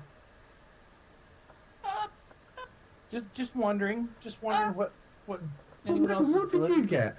I got this lovely hat. Look, it goes. Oh, that is a nice hat. It's not a pirate hat though, Megan. No, it's not a pirate hat. No. It's a lovely. It's got holes in the side of it, so it's obviously not for me. Someone's got to get the supplies. That's a great I mean, hat. it had to happen. So very good. We've Okay, all done our part. so I think we've got two concrete proposals that we can do. Needed. So you're Yeah. looking for a vote. Yeah. So can we do both? I mean, where's the crate needing to go versus where the map goes? Are they in roughly the same area? We all No. look at the GM. No. Shall we- no. Look, I think one is time sensitive and one is not. Yeah. Yeah, let's do the Easy. time sensitive one. Let's do the time sensitive, Yeah. and we can get to the other. If somebody can wait 80 years and hand it off, then Then we can wait 100 years and hand it off. yeah, Okay. All right then. We're taking the crate to shelter. Let's. sounds good. Taking the Are crate we to barred from shelter. shelter? Is this a safe area? Yes. Is shelter Not safe? yet. Are we going to have people chasing after us? Folks, is shelter What- safe? Yes. What law enforcement area is shelter in? We've got to boycott one of them, haven't we? We've not annoyed anyone there, as far as I know. Okay. So, folks, what do you know about shelter? I don't know. Well, you use it to get out of the rain. Sometimes you can sleep in it. I know you've told us stuff, Sean. You have told us it. That's okay. No, I wasn't. This wasn't a pop quiz. This was just if anybody went blah blah blah blah. It's like, okay, that's fine. You all remember. If you didn't, then it's not an issue. So shelter is in the Vedika system, so it's not far from where you are. It's Very good. it's about sort of 4 days from where you are. In fact, it's a little bit further actually. It's probably about 5 days at the moment, simply because of the positions, the orbital positions at the moment. Okay. It's the most populated planet in the Vedika system, but it's also its most troubled because the largest continent on shelter is home to 3 human kingdoms that are currently waging near perpetual war. Now, it does actually break out into actual war, as in, armies fighting one another occasionally, but mostly it's kind of Cold War, assassination, border skirmishes, you know. But there's a constant low level of violence, and they're constantly doing, you know, trying to mess each other up. You know, their navies are constantly kind of sinking each other's fishing boats, and it's just an awful situation. And the people on shelter are particularly, you know, the majority of people who live on shelter are living under the constant threat of violence. Even in areas that are relatively safe, there's always risk, you know. Yep. Do we know delivering this crate too? There's apparently a note that goes with it. Okay. To say, There was some paperwork found in the ruins of the smashed up ship. shit. Yeah. So I know time is tight and everything else, but it would be nice if we could get a quick chat with the salvage folks. Hmm. Yeah. Well, there's no reason why you shouldn't, is there? Yeah. Well, I mean, the ship. I think the ship crashed. What, yesterday, day before? A couple of days ago. A Yeah. couple of days ago. So Yeah. we should be able to find out who it was. We could, tap up our contacts on the docks who like us as we So- helped out. So what you do is you first of all you head down to the office. You go as a group. Yeah. Okay. You head down to the office. So Varro shows you. It takes a little bit of time to walk down there, because you have to kind of walk down the port and across and round to the office. And you go back in the office. And the good news is that the annoying shouty man has gone away. But it is still a hive activity in here. It's very busy. I mean, people are yelling occasionally, but they're kind of yelling across the office, and they're getting things done. And you walk down the end again.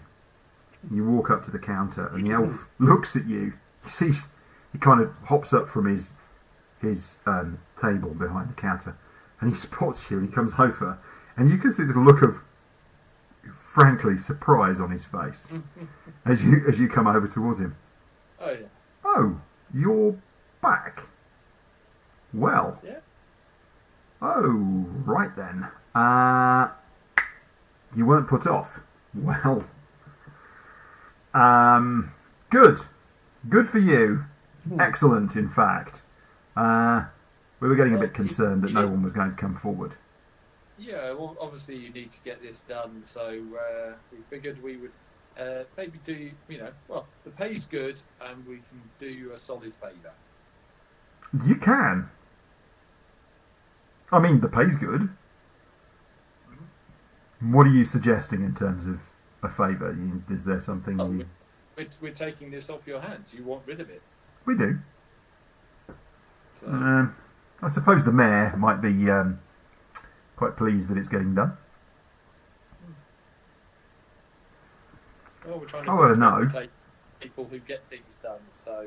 She was you know. she was taking an interest in this one, I think possibly because she was concerned about what might be in it and whether it gets loose. I shouldn't say things like that. You know the risk. You know the situation. Yeah. Well, we don't know what it is, so Yep. it's probably best that we don't find out. You're going to deal with that. You're going to come back safe. They're going to give you a big pile of money, and everything's going to be great, right? We like big piles Good. of money. I mean, this is a big pile of money. Yeah, who cares about safe? Just give us the cash. Sure. Right. So let's get the paperwork done then, shall we? Yeah, let's get that paperwork done. The crate's in warehouse 5. So once I've got the paperwork here completed, you take that down to the porters at warehouse 5, and they'll bring the crate out to your ship. Mm-hmm. If you want to examine it beforehand, you can do. If there's any other prep you need to do, that's up to you. But I'm expecting you to ship it by the end of the day. Fair? That's fair, yeah. Good. If this thing's alive, has it been... Have you been chucking food and liquid at it? As I explained to your colleague here, We're not sure about food. All we know about is that there is a cylinder on the outside that needs topping up with water every now and again. There's some feed pipes that go into the side. Beyond that, yeah. I'm guessing it's pretty hungry by now. I'm hoping it's not. But maybe it is.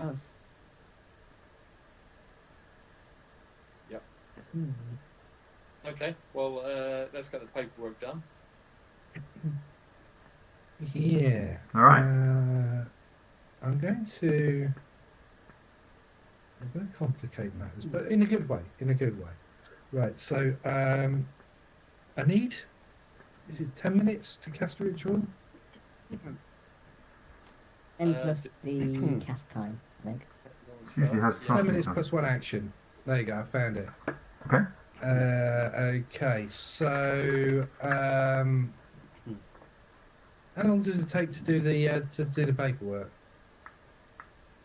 And how long do we think it will take to go from here to Cargo Bay Warehouse 5? 5. 4. Warehouse 5. Warehouse 5. Well, Warehouse 5 is about 20 minutes that way. Yeah, but you can't cast a ritual while you're walking, so... No. Okay. Right. So what I'm going to do is I'm going to get to Warehouse 5. I'm going to go to Warehouse 5 with the documentation. If somebody else wants to come, then they can carry the Right. documentation. You've got to do the Can I ask documentation 10 minutes? first. Yep. Yeah. All right. So when I get there, I'm going to take 10 minutes. I'm going to do a ritual cast of detect magic. I want to see not what's inside the thing because it's not going to let me do that. It's just going to tell me whether or not. But I want to make sure that all sides of the crate are protected by magic. Now, I'm assuming that somebody's already done this, but I want to make sure that our party knows firsthand, not third hand. Fine. Okay, Yeah, no so now with detect magic, I believe if I concentrate hard enough and I get a good enough roll, I can also find out what type of magic it is that's round the crate. Okay. I can see a faint aura around any invisible creature or object in the area that bears magic, and you learn at School of Magic, if any. The spell can penetrate most barriers, but it is blocked by 1 foot of stone, 1 inch of common metal, 6 feet of lead. Okay, so I could potentially penetrate through a spell because it's not a foot of stone or an inch of metal, unless it's a protection of scrying, to see if what's inside also carries magical item or has magical effects. So if it's like a wormling, it would radiate magic. Or if it's a baby dragon or something like that, that's basically what I'm getting at. So I'm gonna have a look at what magic is around the crate first, and then let's see if we can go in to see whether it's a mundane creature or whether it's a magically enhanced creature. Kind of, I don't know how to put that across in game, but that's what I'm after. no, I mean, just tell John you're casting the detect magic, and he'll tell you, I guess, what. Yeah. what Yeah. Yeah. So once we get there and we pass over all the paperwork, 10 minutes, Yep. and then I'm going to cast the detect magic, and then let's see what the bones give us. Well, we can do that once we're back at our ship, can't we? So. Yeah, break. We still want to talk to the salvage folks. Yeah. So I'll ask the guy, who they are, Okay. and So I'll- he's stood at the counter and he's passed this over, and he's asked Varro to Yeah. fill out various bits, and so Varro's filling this form out. Dip and quill and dip okay. and So quill. yeah, well, he's doing that. I lean in and go, hey, who did the salvage? Oh, on hey. this? You're big. Sorry. Sometimes that looming thing is an issue. Yeah, no, it's fine. No worries. Don't worry. It blocks the light. It I'm sure you're blocks the fine. light. I'm sure you're Got it. fine. I was just a bit surprised by you there. Oh, Who did the salvage on this? I mean, we know a lot of folks. It'd be interesting to know.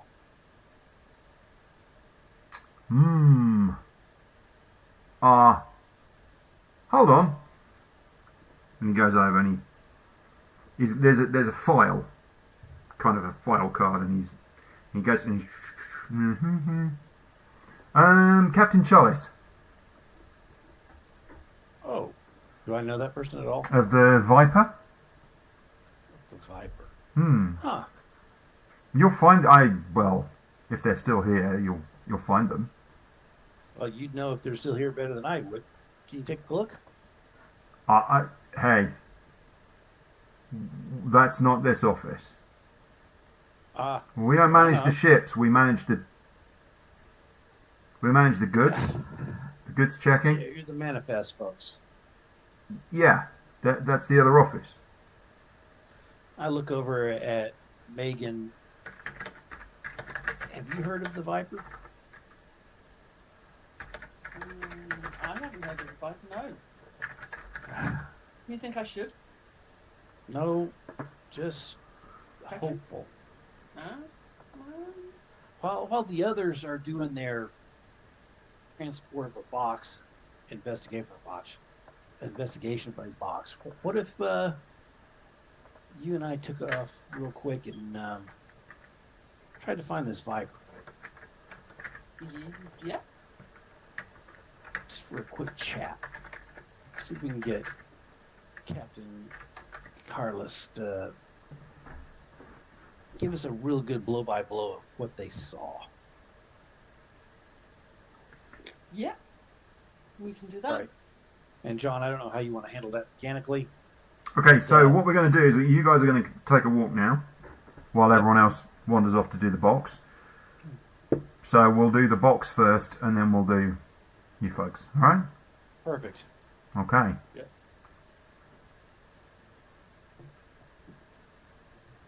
All right. So you complete the paperwork, and you go down to Warehouse 5, and there's a dwarf at the door, and he's sort of hanging about, watching. And you walk up, and he sort of looks at you, rolls his neck around. Hey, help?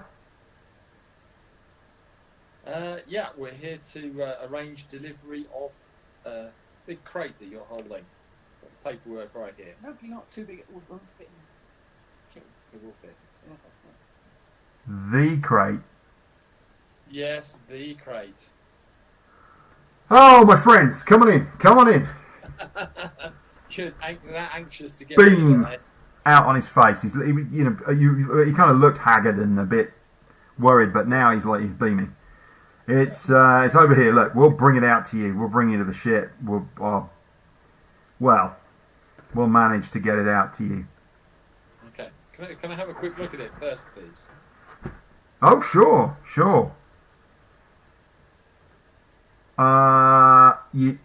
You've already agreed to ship, right?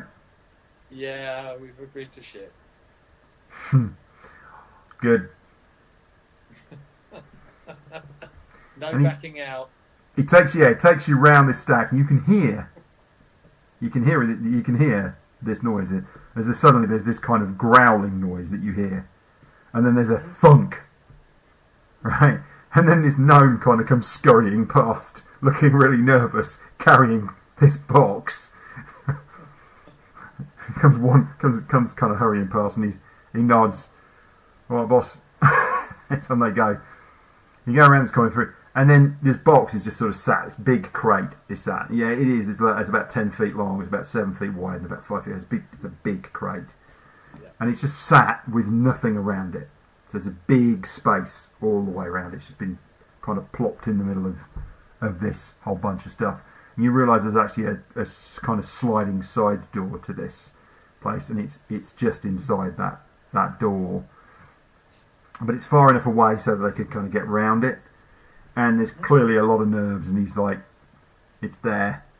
And he stands back. I mean, he's a good 10 feet from it. Okay, so does it look like it's any particular construction? So the first thing to say is that it is not made from planks. It's made from big solid sheets which have got. So effectively, it's made from these big thick sheets, and the long side that you're looking at, it's 3 high and 5 wide. Okay, and then it's got these big. You know with the kind of classic crate look where it's got the side and you've got the edging, right? It's like that, but it's in parts because obviously the plank, things aren't that big. So it's not made from just slats and planks with kind of gaps in or anything like that. And the construction is very, very sturdy. Whatever the wood is that it's made from, and you're not quite sure what that wood is, it's extremely robust. I mean, you can just see without even getting up close to it. But as you do get up close, you kind of just sort of touch it and kind of feel. You don't want to rap on it because you're concerned about what the response to that might be. But you do hear from within. You just hear this kind of low guttural growling noise, and then it stops. It just kind of gives you the impression that something's in there. How big or small it might be, it's got to be big enough, you'd think, to make that kind of noise. It could be that there's a large dog inside. It could be something larger. It's not entirely clear. And then you hear a slight scratching, and then what might be something moving, walking. Could be a little troop of 3 raptors.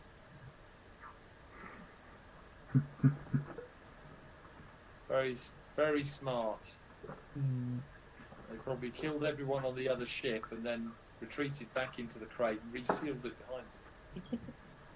So, We checked over the feeding mechanism. Yeah, so this feeding or so at one end, or one of the short ends, you don't think it's a feeding mechanism.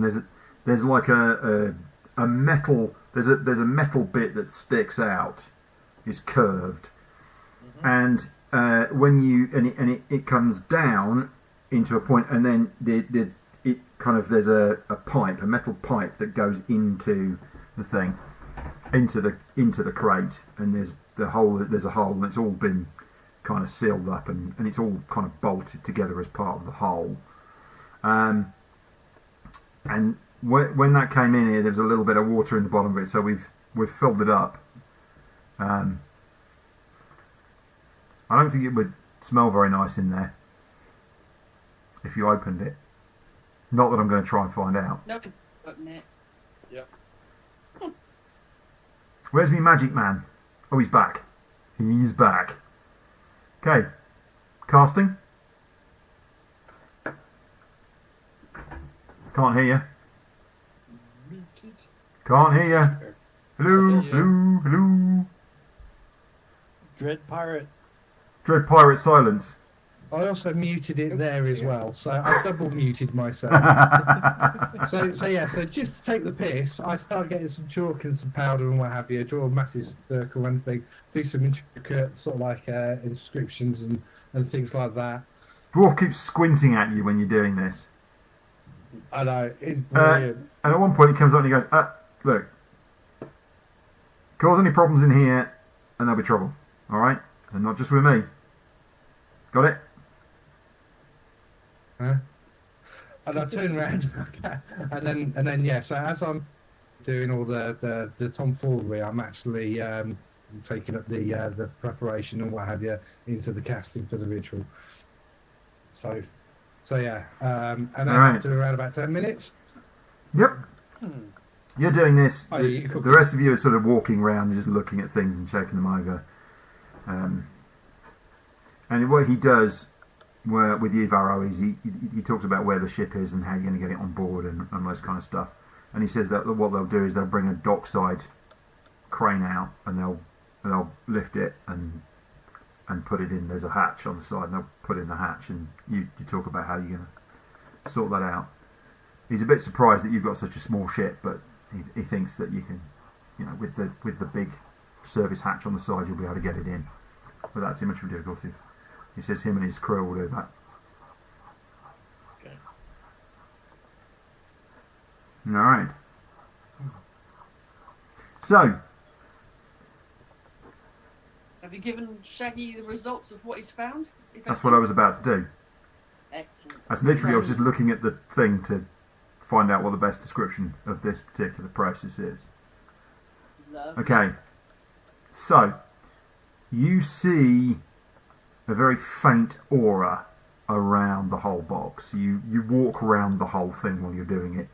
You look up on top and so forth. You quarter the whole thing.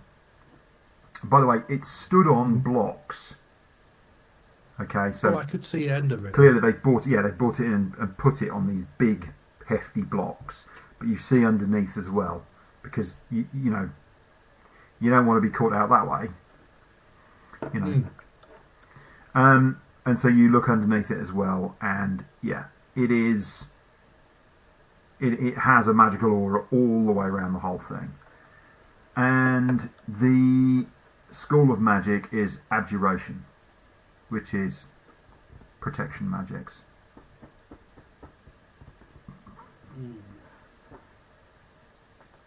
Okay. So I'm going to see if I can go inside the box. And how would you do that? Well, it says that area of the bear's magic and thing. You can penetrate most barriers, but is blocked by 1 foot of stone thingy and blah blah blah. So I've detected magic in there. So because I'm concentrating, can I try and navigate past the first level of? I see. Yeah, I understand. I understand what you're asking. The answer is no, you can't.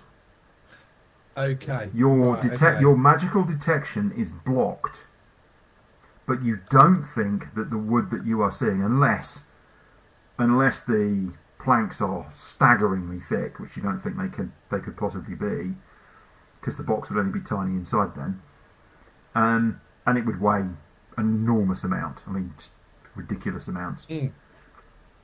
But you think there must be something more to it, because you can't detect magic beyond the surface of beyond the kind of the outer layer of the box. Okay. So in which case, what I'm going to do is I'm going to do something a little bit weird and disgusting, because I really want to know what's inside the box. What's inside? I'm going to open up the feeding mechanism. So you've got a water tube. Not a feeding mechanism. No, I didn't say it was a feeding mechanism. I said it's a water bottle. A water bottle and a feeding bottle, but the feeding bottle. No, I didn't say anything about a feeding bottle. I said it's a water bottle. So let me describe it again. Okay. So on the outside, it is effectively a U-shaped piece of metal. Okay. Which comes down to a point, into a funnel, and then there's a pipe that goes into the box. Okay. Yeah. It's a small bore, tiny bore pipe that goes into the box. Okay, and then there's a lid on top, and when you pull the lid off, inside there is effectively inside the U-shaped metal bit, there is effectively like a water reservoir, also made out of metal. There's a water reservoir, and they were, as I say, they said there was a bit of water in it when they got it, so they've topped the water up a couple of times. Right. Yeah. Well, there's nowhere for food. Right, okay. No, so there's nowhere I for can't food, no. stick my hand in the food bit, just the water bit. I know what water tastes like, so I'm not going to do that. Okay.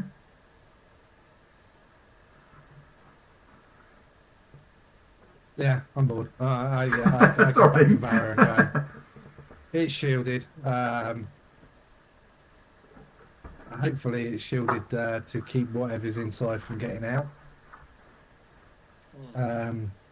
I can't go past that, so I don't know whether that's part and parcel of the magics, or whether there's something else inside there that's going to stop me from going further. 2 days, you said, though. Sorry? Was it 2 days? Two days. It's been 2 days. It's been here. Yes. Stored? Yeah. 2 days since the ship crashed. And no access for feeding whatever's in there, because we don't know what's in there. No. Just giving it water. Yep. Yeah, I'm that's- just wondering whether or not we should try giving it some form of tranquilizer. Water. Well, that's possible. Might kill it. Mm. Possible. Okay. Who do we know that can concoct a sleeping draft? Most rogues can do that type of thing, can't they? I wonder if we've got a rogue in the party that can do drugs. Well, not as far as I know. I believe, by the way, that Lovelaw and Megan are off trying to find Captain Charles of the Viper. Yeah, we are indeed. Okay. Yeah. I have a joke that. But I've done everything I need to, so... No, sorry. I'm mentioning that because, yeah. But Megan's not the rogue, so I'll shut up now.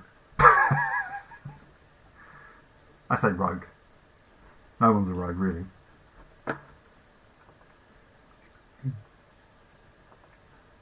Okay, Give it so beer. well, we're just waiting. We're organising that. Okay. One thing I want to do is I want to organise for to get a lot of chains that we can wrap around this crate when it's in our hold. I'll cover that thing in chains, heavy chains. That's fine. It's going to cost you a bit. Are you going to do some padlocks or? I've got grappling hooks. There we go. Yeah, we can just hook it together. Okay, that's fine. I mean, to be honest, I actually think that probably the artificer on board could knock up a quick set of ratchets to put it all together. I don't think that'd be a problem. Yeah. That's what artificers are for, isn't it? Yeah. Yeah. Or using nails through the loops of the chains. Yeah, because I'm sure that'll be absolutely fine. Yeah. Or we just bring the chains all together and stick the immovable rods through the hole. Quite like that idea. They're not moving then. No. I like that idea. Yeah. That's So, quite cool. I knew it. We've got a habitual drug user in the party. Well done, Megan. Drug dealer kit. Right, sorry. Lovelaw. Sorry, Anthony. For some reason, I keep calling you Varro, and I don't know why. I'm having one of those days. Nope. Lovelaw and Megan. You wander down through the port. And So intention with time as it is to locate and ask. So yep, you tell us what we need to do it. yep, that's what I'm going to do. So you wander down through the port, and you ask. You basically find some porters, and you just keep asking the odd porter here and there. And a few of them are like, I don't know. When you get a little bit further on, one of them says, "Oh, I think it's down that way." Okay. So you kind of, Okay. again, you wander a bit further. These guys have gone off to the to warehouse 5, and you walk around in circles for about 5 minutes, thinking this is not a lot of use. And then this porter sort of wanders up. You're all right. You lost. You're looking for something. We are indeed. We are looking for the Viper. I Ah, believe. she says. She's a halfling, but she is brutal in terms of she is absolutely ripped. This halfling. She's kind of like the halfling equivalent of the Rock. She's just like solid, meaty, muscly. Oh yeah. She says, scratching the top of her head. She's a bit sweaty. She's obviously been working hard this morning. You see over there that red ship, and you look, and there's this really rather spectacular looking ship. Think, okay, that's probably the Viper then. Yeah. You see next to it, that's the Viper. Okay. It's a bit of a hunk of junk, but Very good. it flies, probably.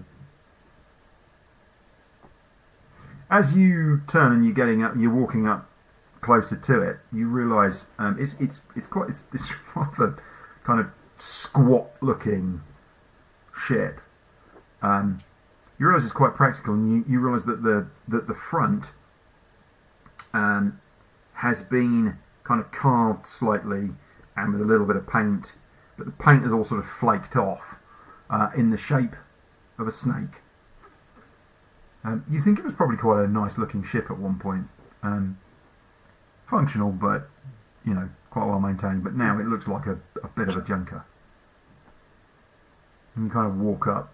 And it doesn't sit on, unlike your ship, which sits on legs and has to have, ways of getting up onto it and so forth. This thing sits pretty much flat on the ground. It's got some very short, stubby legs, but they literally look on like a foot off the deck.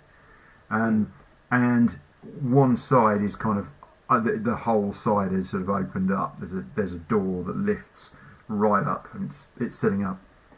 And you wander around, and there is this rather kind of scraggly looking human woman, late middle age, sitting kind of on this crate, and she's dressed in real kind of basic clothing. There's a bandana around her head, and she's smoking of all things, some kind of, I think probably a cigar or cigarillo of some description. She's puffing away on this thing, there's clouds of smoke wreathing her. And she's just sort of leaned over. She's got yellow fingers and her teeth are all yellow. Darkish skin. And she looks a bit sort of, you can't really tell whether she's forlorn or she's just tired. She's sort of leant over, leaning on this crate, smoking. And you come round the corner and see her. And she's like, all right. I look at Megan Yep. to see if she's taking the lead. I do. I think the woman. We're looking for Captain Carlis. Charles, Mm-hmm. but everyone gets that wrong. You found her. Can I help you, love? Yes, I wonder if you could help us with we have taken on a task to help the port out and move the Kraton that you found. And we just wonder if you could give us some information about where you found it. Reg! Sorry, did she just yell out then? Yeah. Okay. What did she say again? She said Reg. She shouts Reg. This equally busted and knackered looking male, probably about the same, human male, about the same sort of age as her, comes round the corner. One of his legs has been replaced with a wooden prosthetic, and he thumps across it. So it's sort of like click, thump, click, thump. Hey, girl, what? Oh, hello. Hello, Reg. And you are? They want to know about the crate, she says. I don't know about the crate. The crate.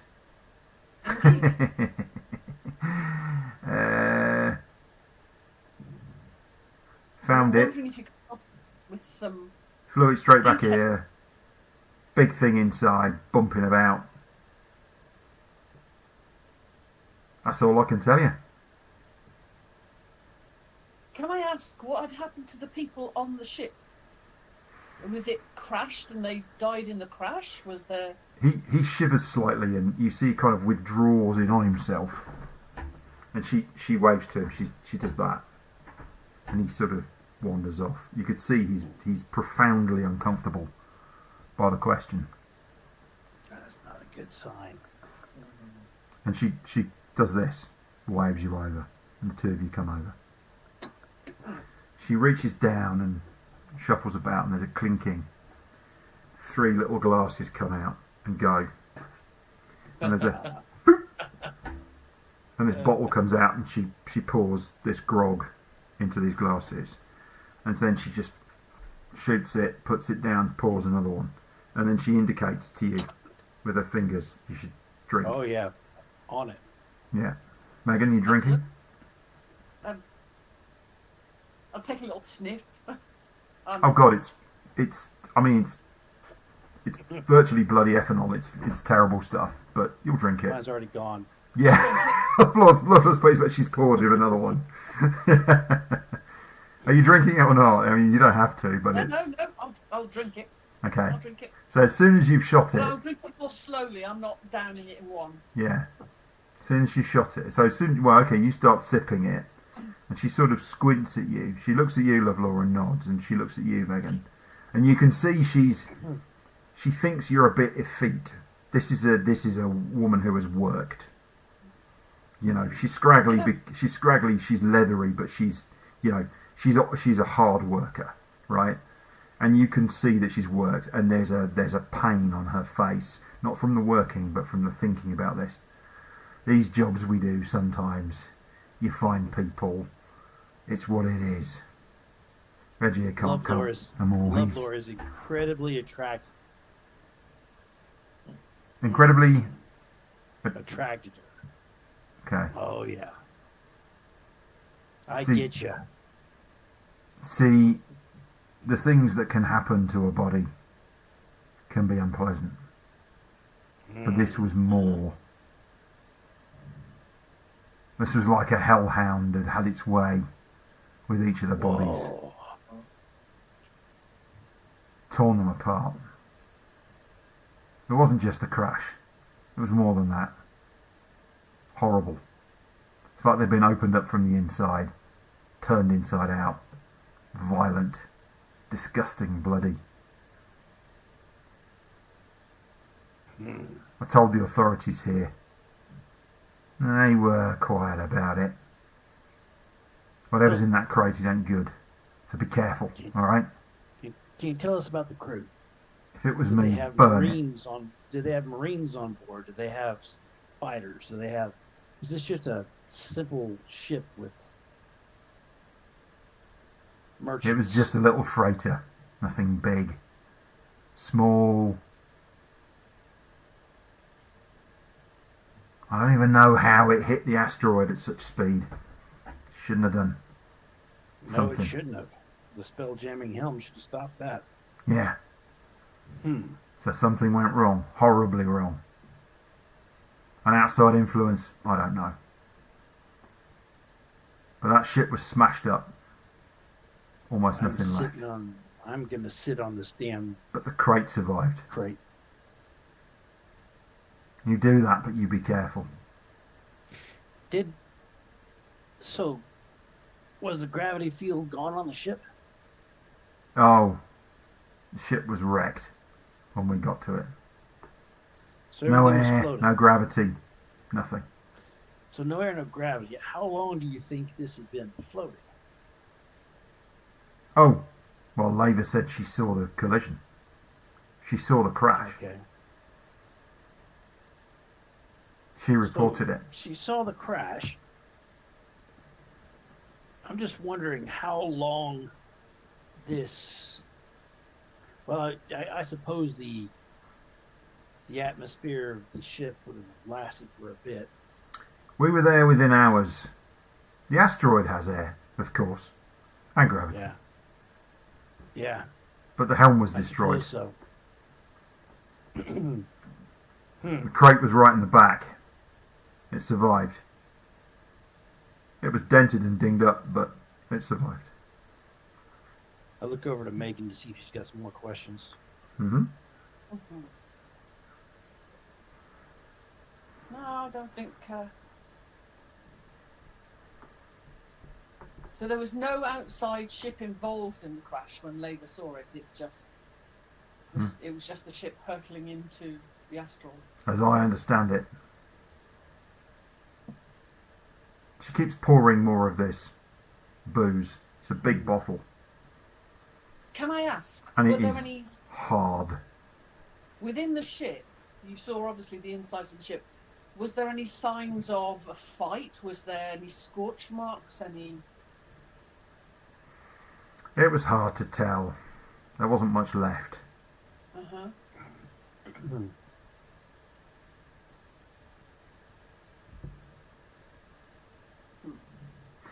If you ask me, that box is cursed. The curse kept it in one piece.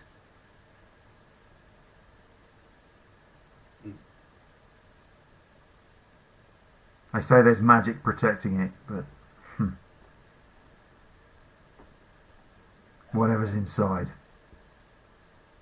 If it had been down to me, we'd have just dumped it into space. But Let it you sit in brought the it void. back. Aye, You brought it back, aye. and no problems bringing it back. Nope. 3 hours. That's all it was.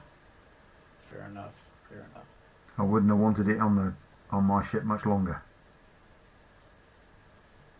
So, making Megan incredibly uncomfortable, Lovelord does a crack of his knuckles. He's showing off his massive arms. He Mm-hmm. goes, so are you in port sometime soon? It's the most graceless possible flirt that Megan has ever seen.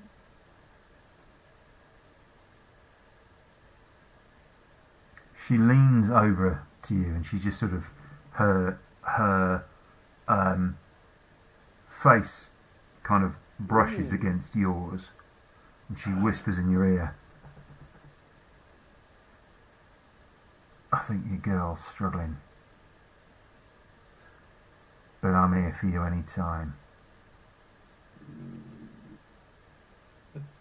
I will find you again. You do that, big boy. You do that.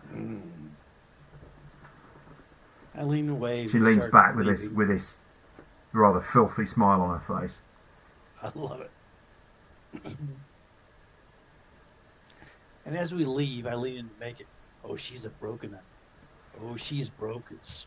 She's so broken. Ah. Yeah, and for you, Megan, it's really quite uncomfortable to see him and see the way that he interacts with people, and it gives you this insight into him, and you know there's so many parts of him that struggle, but yeah. Yeah, to wipe the memory and the sight away from my mind, I'll quickly down the drink in one. That's the whole point. Yeah. Ooh, Passing the glass back. brain numbing juice. Yeah. Thank you, that helped. Pass the glass back to her and then head off. I whistle the whole way back. Okay. So you get back to the ship just as the crate does, and it's being loaded on board. Okay.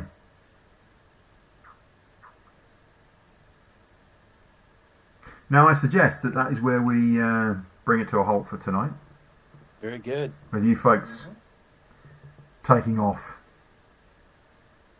gently lifting off into the dark. I was going to try and see if I could persuade the guy at the warehouse Mhm. to lend us some chains.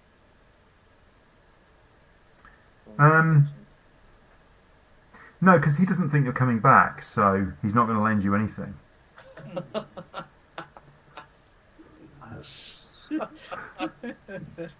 Once again, And he's quite upfront about it. You like, I'm not going to get those back. And you're like, but we're not going to steal them. He's like, it's like awkward.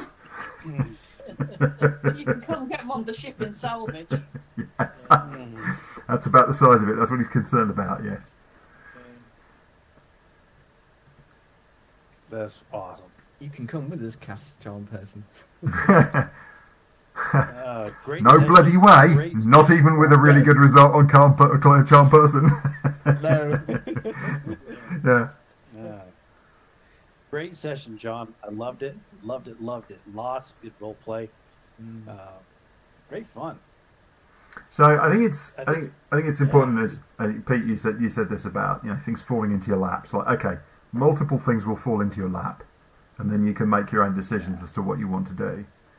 And because obviously this is, as we've said before, a slightly different type of campaign, which is a sandbox, not the conventional kind of railroading. Here's a story and follow it along.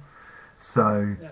We're basically wandering around looking for the exclamation marks over people's heads. That's about the size of it. Yes. Yeah. And or in fact, making up your own exclamation marks, which I think is quite interesting. Yeah. Yep. So I'm going to feed you some things that are Absolutely. direct.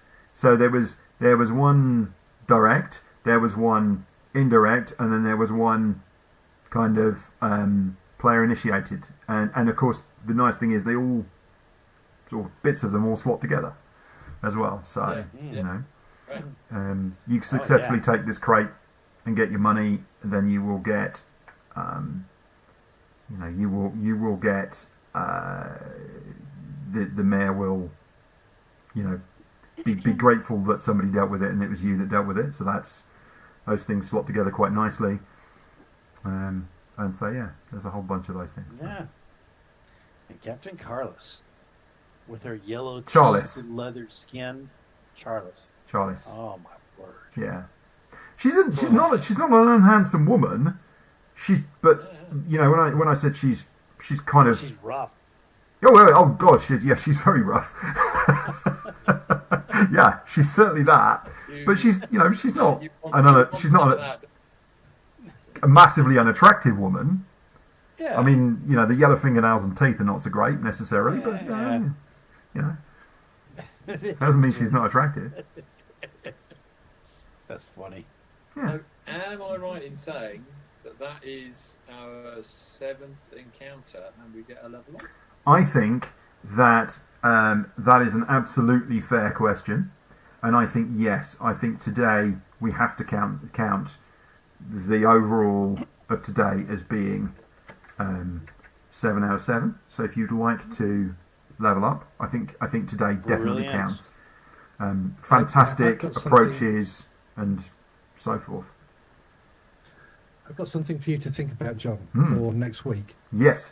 Okay, so to use the spelljamming helm, Mm-hmm. the only prerequisite is that you need to be able to cast a spell. Correct. Okay, so I believe, and I do believe, Mhm. because if not, I've got nothing else to base anything on. Mm-hmm. I'm just trying to find it though. Hang on a second. Ba, ba, ba, ba.